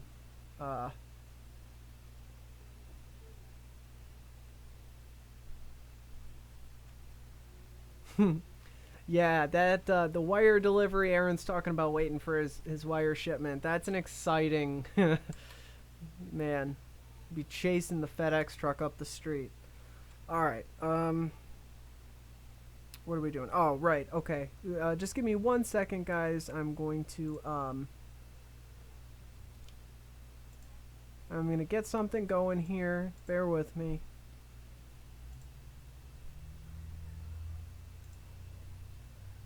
Sherlock Holmes.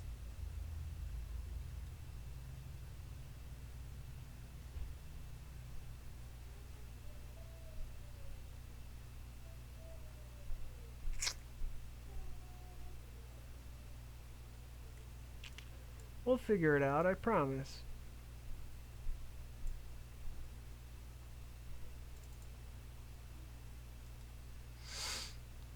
Nothing's ever easy, guys. But struggle is what builds character. Where the fuck is this?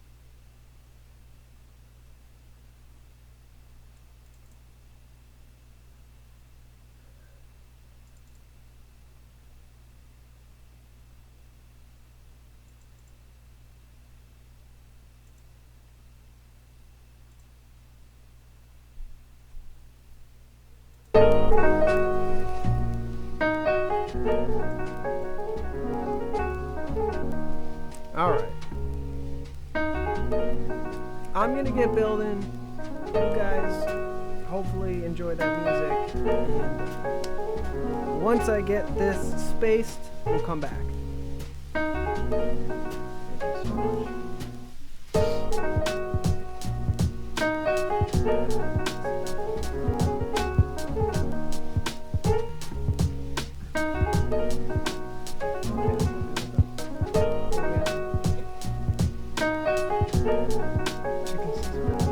Thank you so much.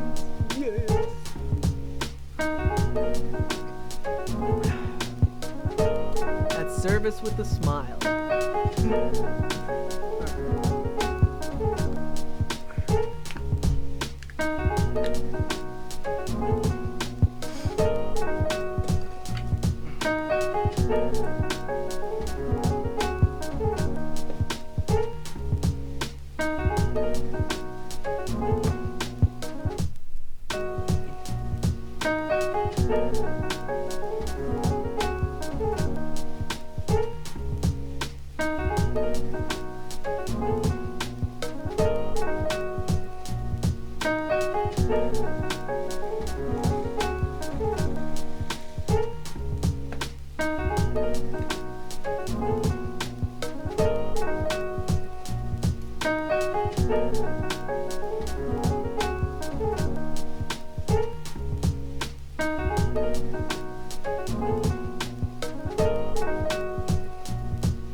I don't know if you guys could see that, but the swivels were jamming up on me.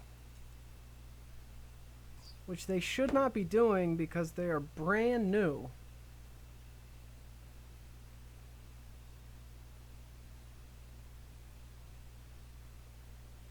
I shouldn't have a problem with these at all.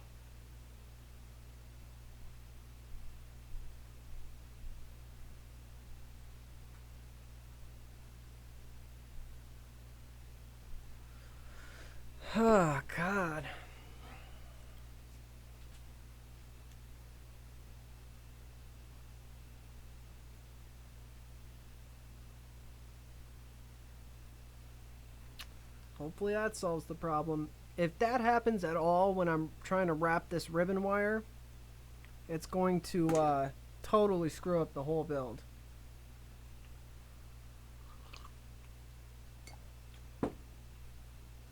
This looks pretty good. The spacing seems pretty even.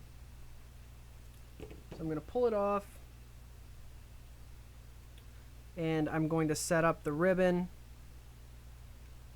Then come back and put this back as the frames. For now, I'm going to leave it intact as the 20 something inches.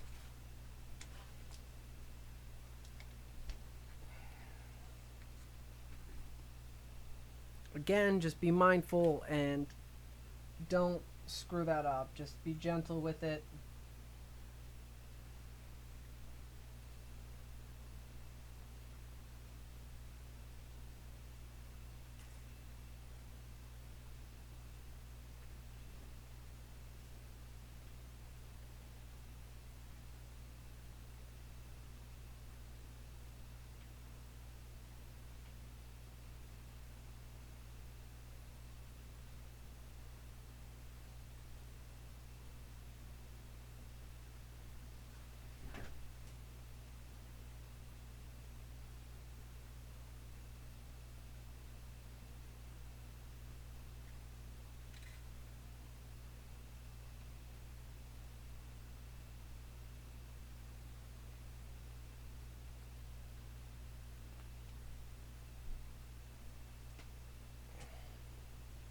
I have all my ribbon pre-straightened, but if you're building, you know, just straighten your ribbon, make sure it's nice and clean and very, very straight. You want your ribbon prep to be absolutely perfect. That's going to help your build so much. It's probably, having clean prep is if not the most important, one of the most important aspects of any kind of frame staple build at all. Anything with ribbon, I can't state how important it is to make sure that your ribbon is prepped correctly. Oops.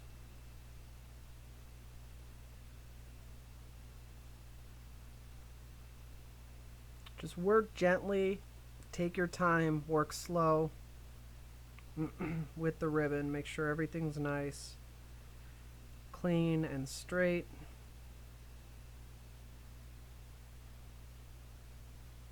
Oh, son of a bitch.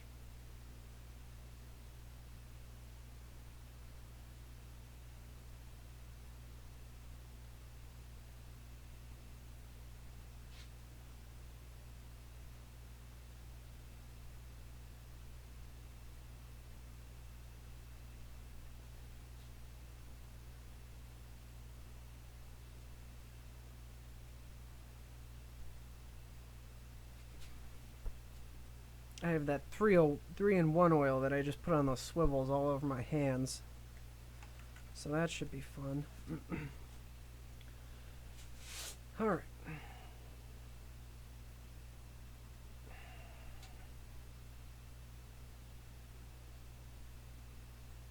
This is where you want to be very, very careful. Actually, before I even put those frames on, I'm going to swap out these drills. And I'm going to see how the hand drill does. Okay.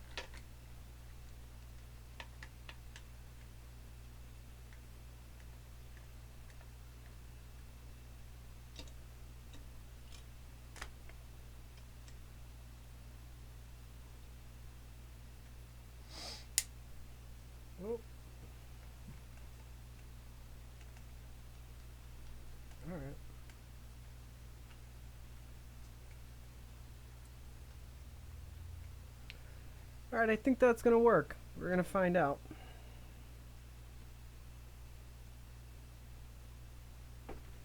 This is where you need to be very, very careful. When you're setting up your frames, it's very, very easy in this process to pull your wraps and really screw them up.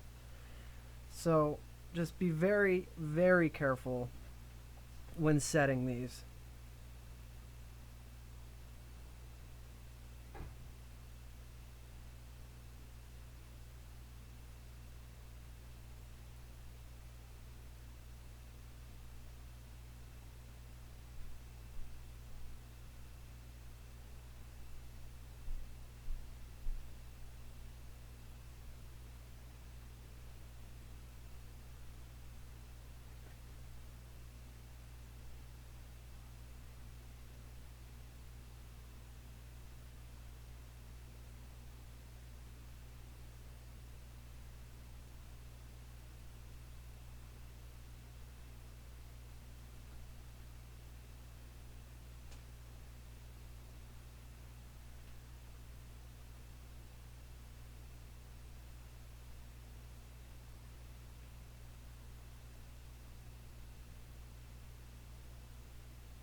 Damn it, I dropped my fucking alien wrap. Alright.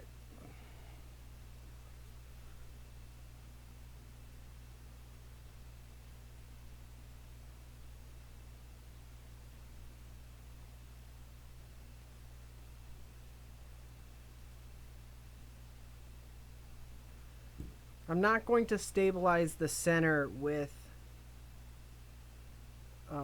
the wire. I'm going to stabilize the cores with a paper clip or something.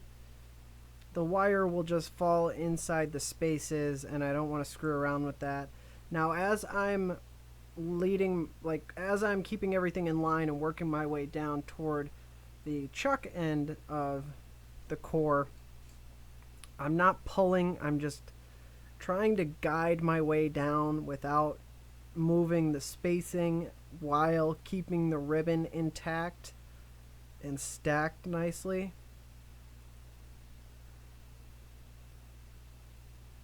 It's just very gentle work. Again, you just need to be nice and mindful and just work your way down to the end.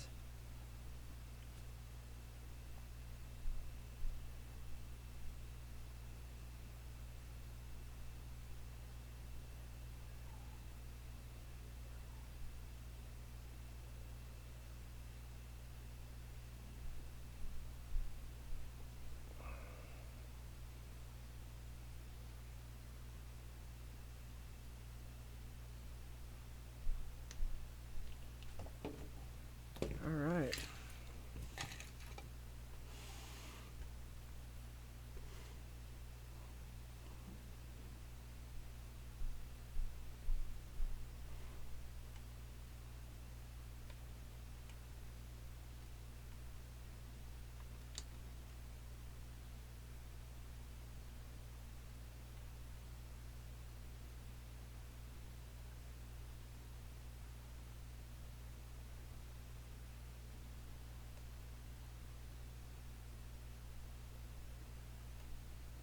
Fucking oil on my hand.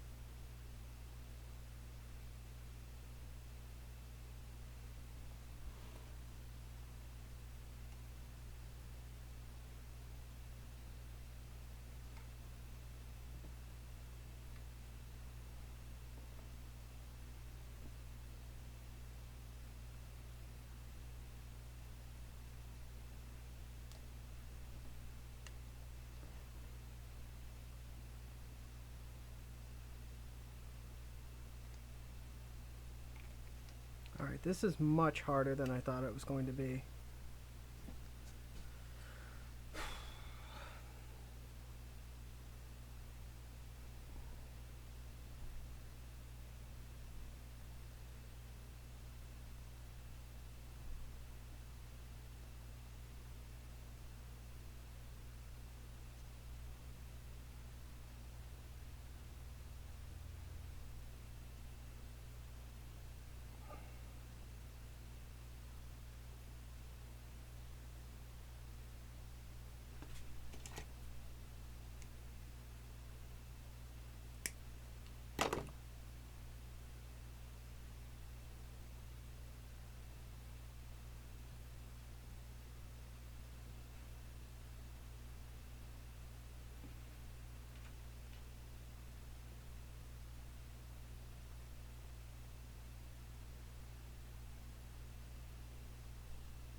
Alright, let's try this again.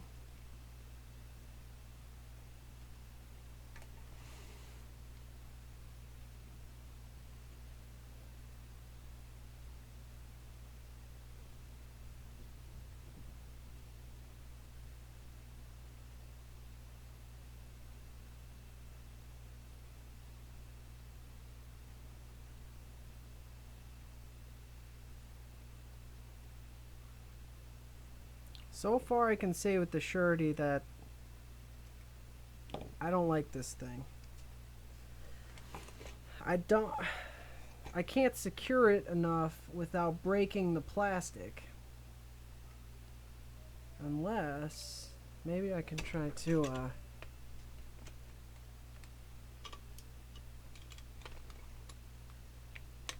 already breaking it. Will I be able to use it like this? Yeah, but that's... Alright, let's try it.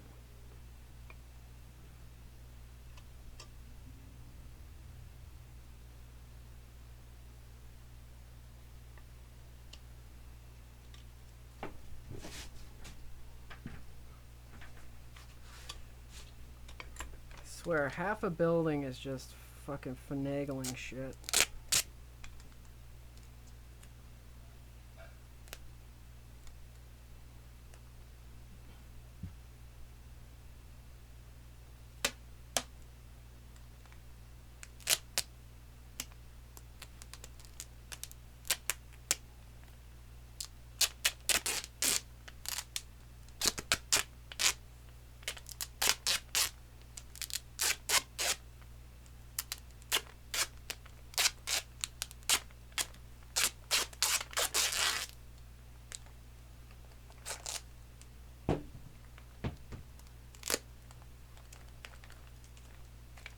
Alright.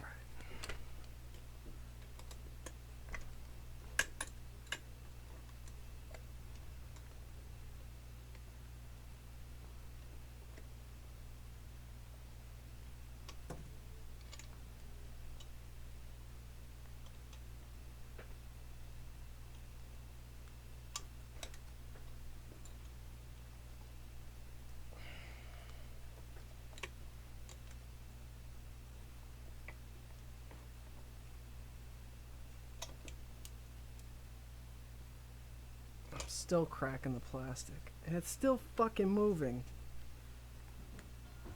Oh.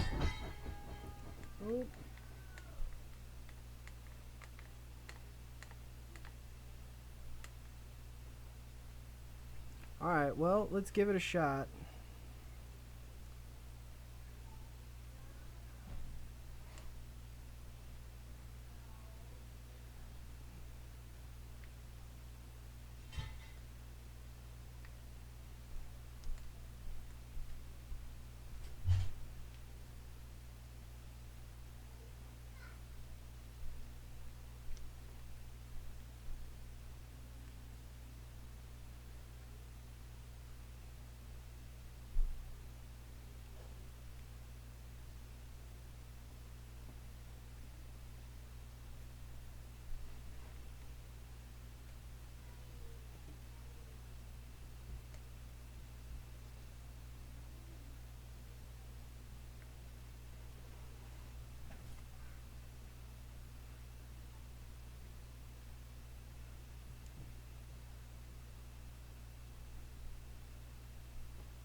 Yeah, I hate this thing.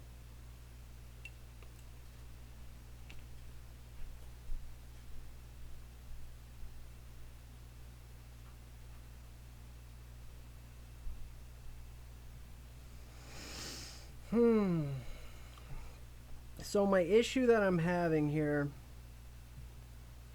unlike my chuck, where I can spin it just to close it, tighten it, and open it,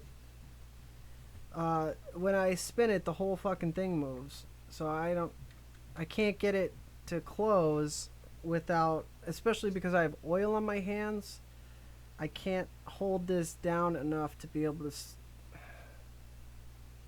we'll see. I'm going to try to salvage this, but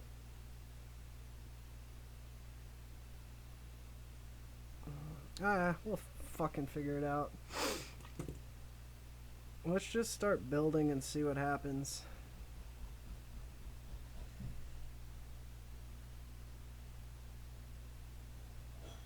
Alright, here we go.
For those, if anybody's still watching, I don't know if you are. I don't think I would be. Thank you to everybody who is still here. But if any of you saw my Staggered build before I had this thing, trying to twist that chuck, this is a fucking godsend. I mean, look at this. Look at me go. Look at me, look at you. Look at me, look down. Look at me, look at you.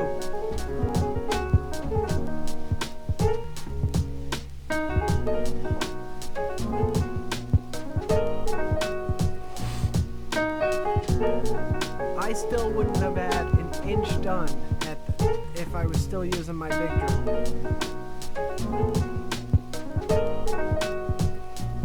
I could have done I might use this even just for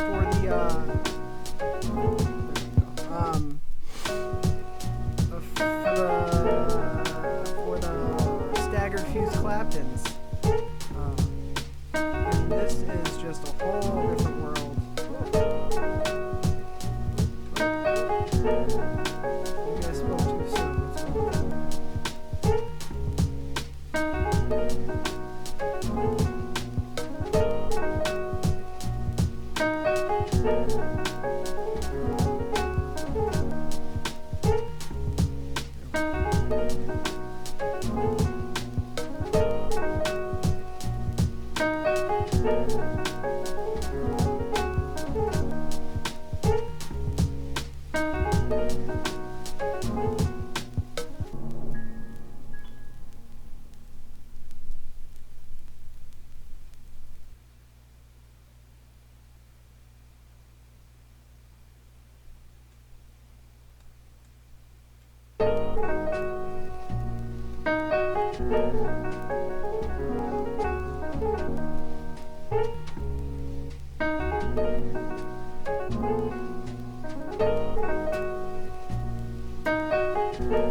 This is so much easier than any other method I've ever used when I've made these coils.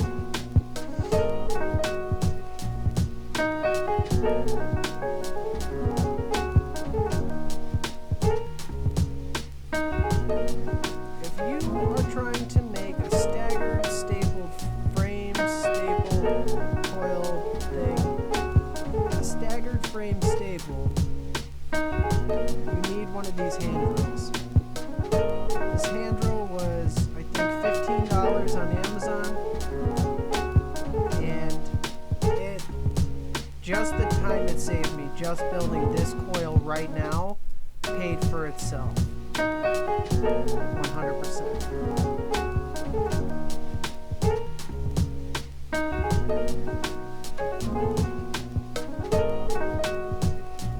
This would have taken me hours with my other drill. And this is so clean. I didn't even have to stabilize the cores. And they were pretty janky too from the trouble I had.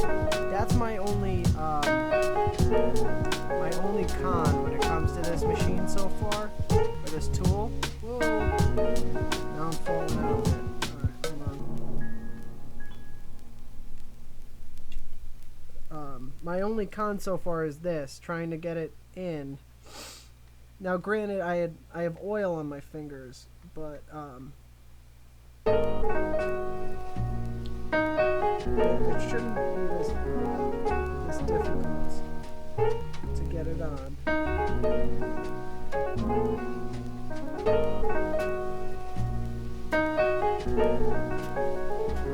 It's fine once you get it in, but it's hard to get it in.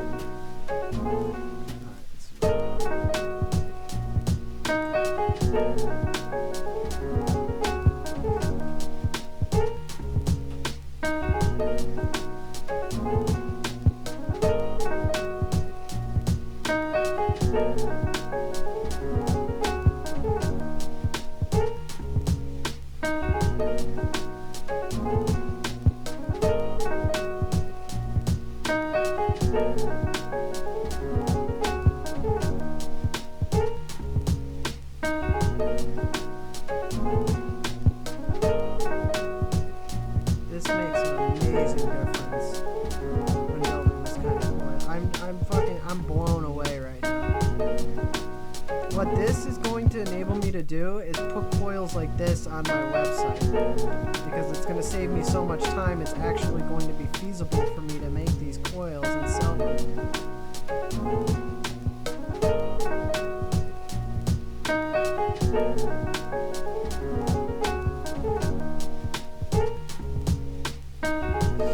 Alright, here at the end, my cords are starting to get a little screwed up because of the trouble I had in the beginning, but this is more than enough here to make 2 coils, so I'm going to cut it here and save the wire, not go to the end.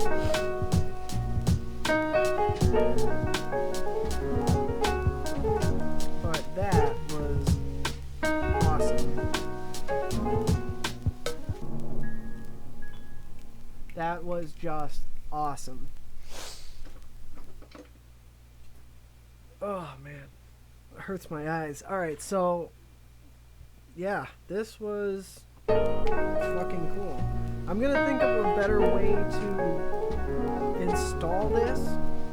For now, that worked on the fly doing a live stream, but that's not a good permanent option for me. I need it to secure better, and I need to figure out a way to be able to have that chuck bite down a better way than I just tried to finagle it.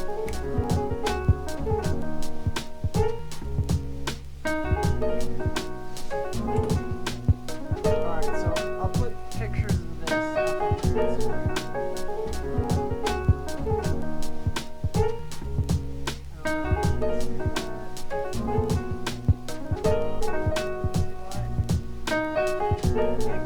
Beautiful.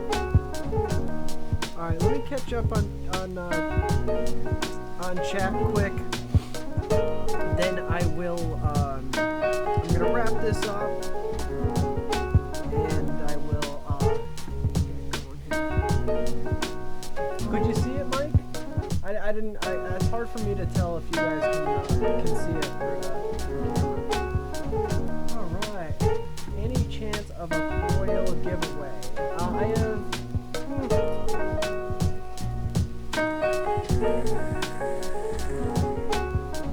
Good question, Captain Chaos. I do coil giveaways on my Patreon. So, like for my silver Watson tier, I have different Watson tiers on my Patreon. And yeah, I'm gonna shamelessly plug myself. Because I made it so it's a pretty good deal for you. If you were to buy one of my coils on the website right now with the sale I'm having, it's like $10 plus shipping. So right now, my silver Patreon tier, you get a free pair of coils as one of the rewards. Once a month, you get a pair of coils. So it pays for itself. It's actually cheaper to join the Patreon than it is to buy a single coil and pay the shipping for it. So that's kind of a coil giveaway. But as far as what I know what you actually mean, and at some point, yes. Not right now, but soon, probably. Once I hit 5,000 subs, I'll probably do that kind of giveaway.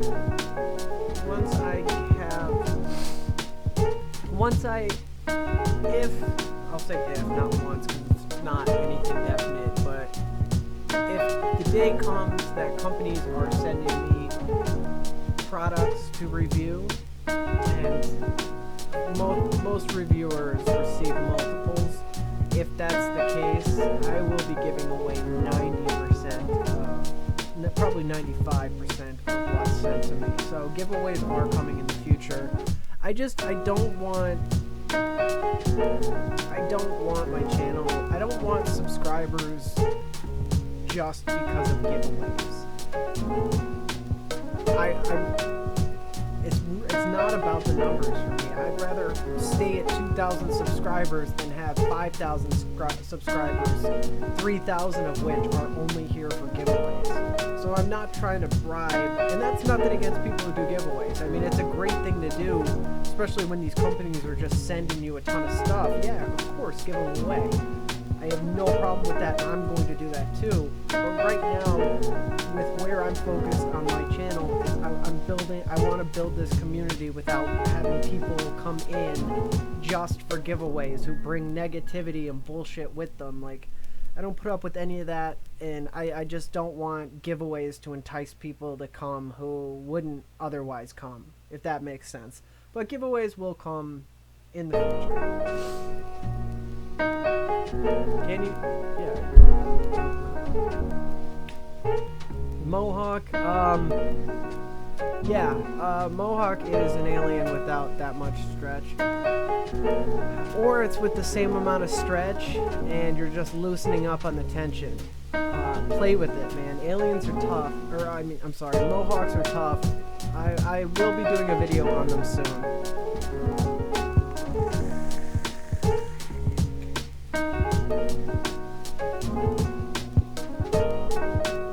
Yeah, I saw Homeboy Josh do a, Homeboy Josh, ugh. Yeah, I've seen a few people, oh shit, I'm so sorry, I didn't know the music was playing that whole time, I am so sorry. Yeah, that's my bad, I muted the wrong thing, I am so sorry about that. Yeah, the Mohawks are tough. Sorry about the music. Yeah, as far as the hand drill goes, holy wow. Just wow.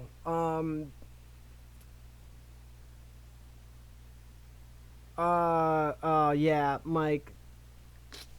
You know what, man? I didn't even think about that because UK shipping is like $15 for the most basic shipping, so no, that kind of defeats the purpose. Man, I didn't even think about that. No, I will not ship to the UK for a $10 donation, but I will figure something out for that instance. Yeah, I didn't even think about that. Yeah, but alright, so back to the giveaways. I will be doing giveaways, just not right now, because I don't want to try to build my community around people who are only joining for subscribers or for giveaways. I'm more focused on the community.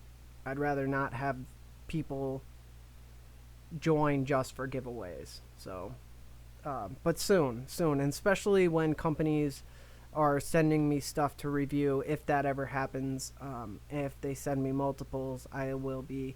It really, I mean, if I ever get to the point where I have a queue of products, there's no way I will ever use that many products, and I'm not the kind of person that will have them all. Like, I won't keep everything. I'll hardly keep anything. I'll only keep my favorites. The rest will be given away. So yeah, eventually, if I ever get companies to send me stuff, I will be giving it away. Just right now, not so much.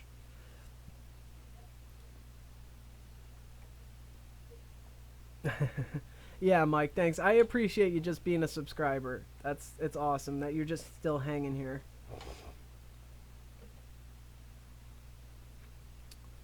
Let me wrap this coil up real quick. I'm pretty pumped about how easy this was to build. These are still time-consuming coils that are difficult as far as getting a hang of the principle and the staggering. It still takes a lot of getting used to, but as far as when it comes to fusing everything together, the hand drill, man, whew, is that the way to go. Like, oh man, I can't believe I lived my life without this thing. Ooh, okay. So I forget exactly who was asking me about Captain. I think you were asking me. I think it was you. Oh no, it was Josh maybe. Somebody was asking me about ribbon that wants to bend on you. This is ribbon that wants to bend on me.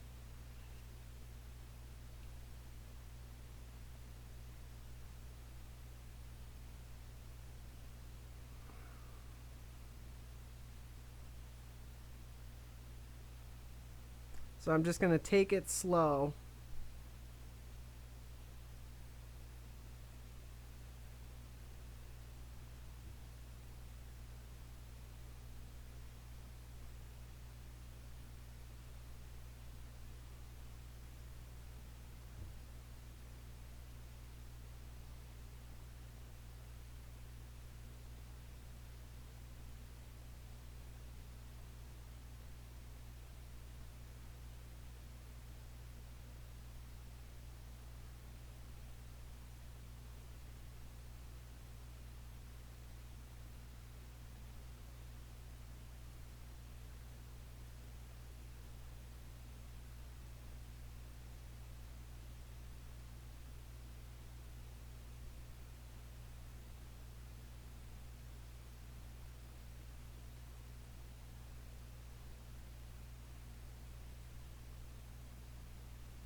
Okay, there's one.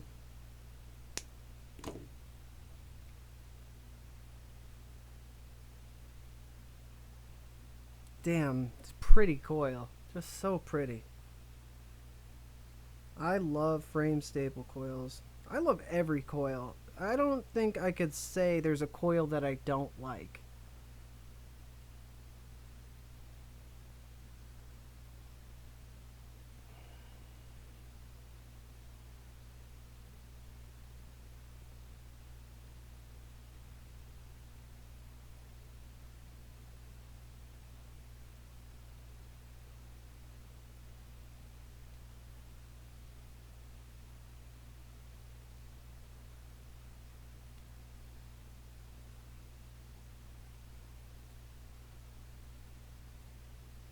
Oh no. That one almost got ruined on me. It started all the spacing, the stagger part all started slipping down. That's sometimes it's good to use a pair of pliers and a vise or whatever to ensure that that doesn't happen, because that almost just ruined my whole build. If you look from here down, there's no core. Like it pulled off. If you can see that. Oh, it's kind of bright. So it slipped down. What that's going to do is that's going to create spacing. So it's not going to be as clean. But sometimes you can fix it by kind of pushing everything back up in there. And then what I'll do is I'll grab the pliers and try to fix it that way. Yeah, that worked. That was pretty good.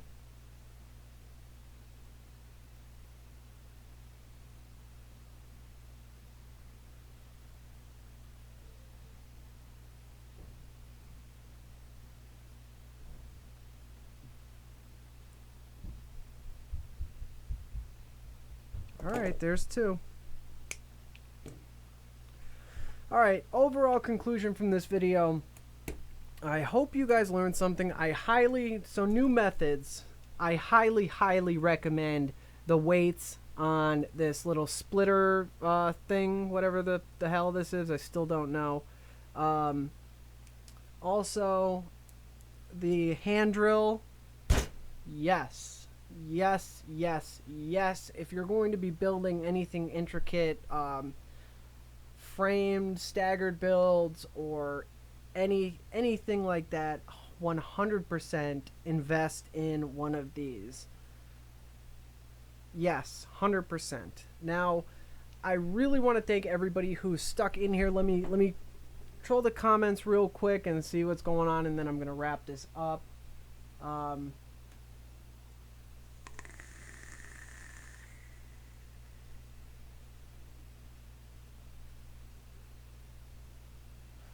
Bob Lee, thanks so much, buddy. Thank you, Mike. Good. I'm glad it's helping. I don't. What kind of feedback are you talking about for your Instagram page?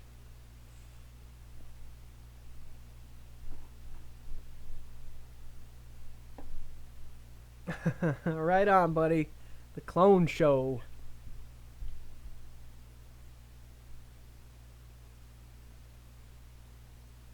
Yeah, sometimes I just get to my wit's end with a coil and just say screw it and try to make it as, you know, decent as possible and rock it. It happens, man. We all screw up. I screw up all the time.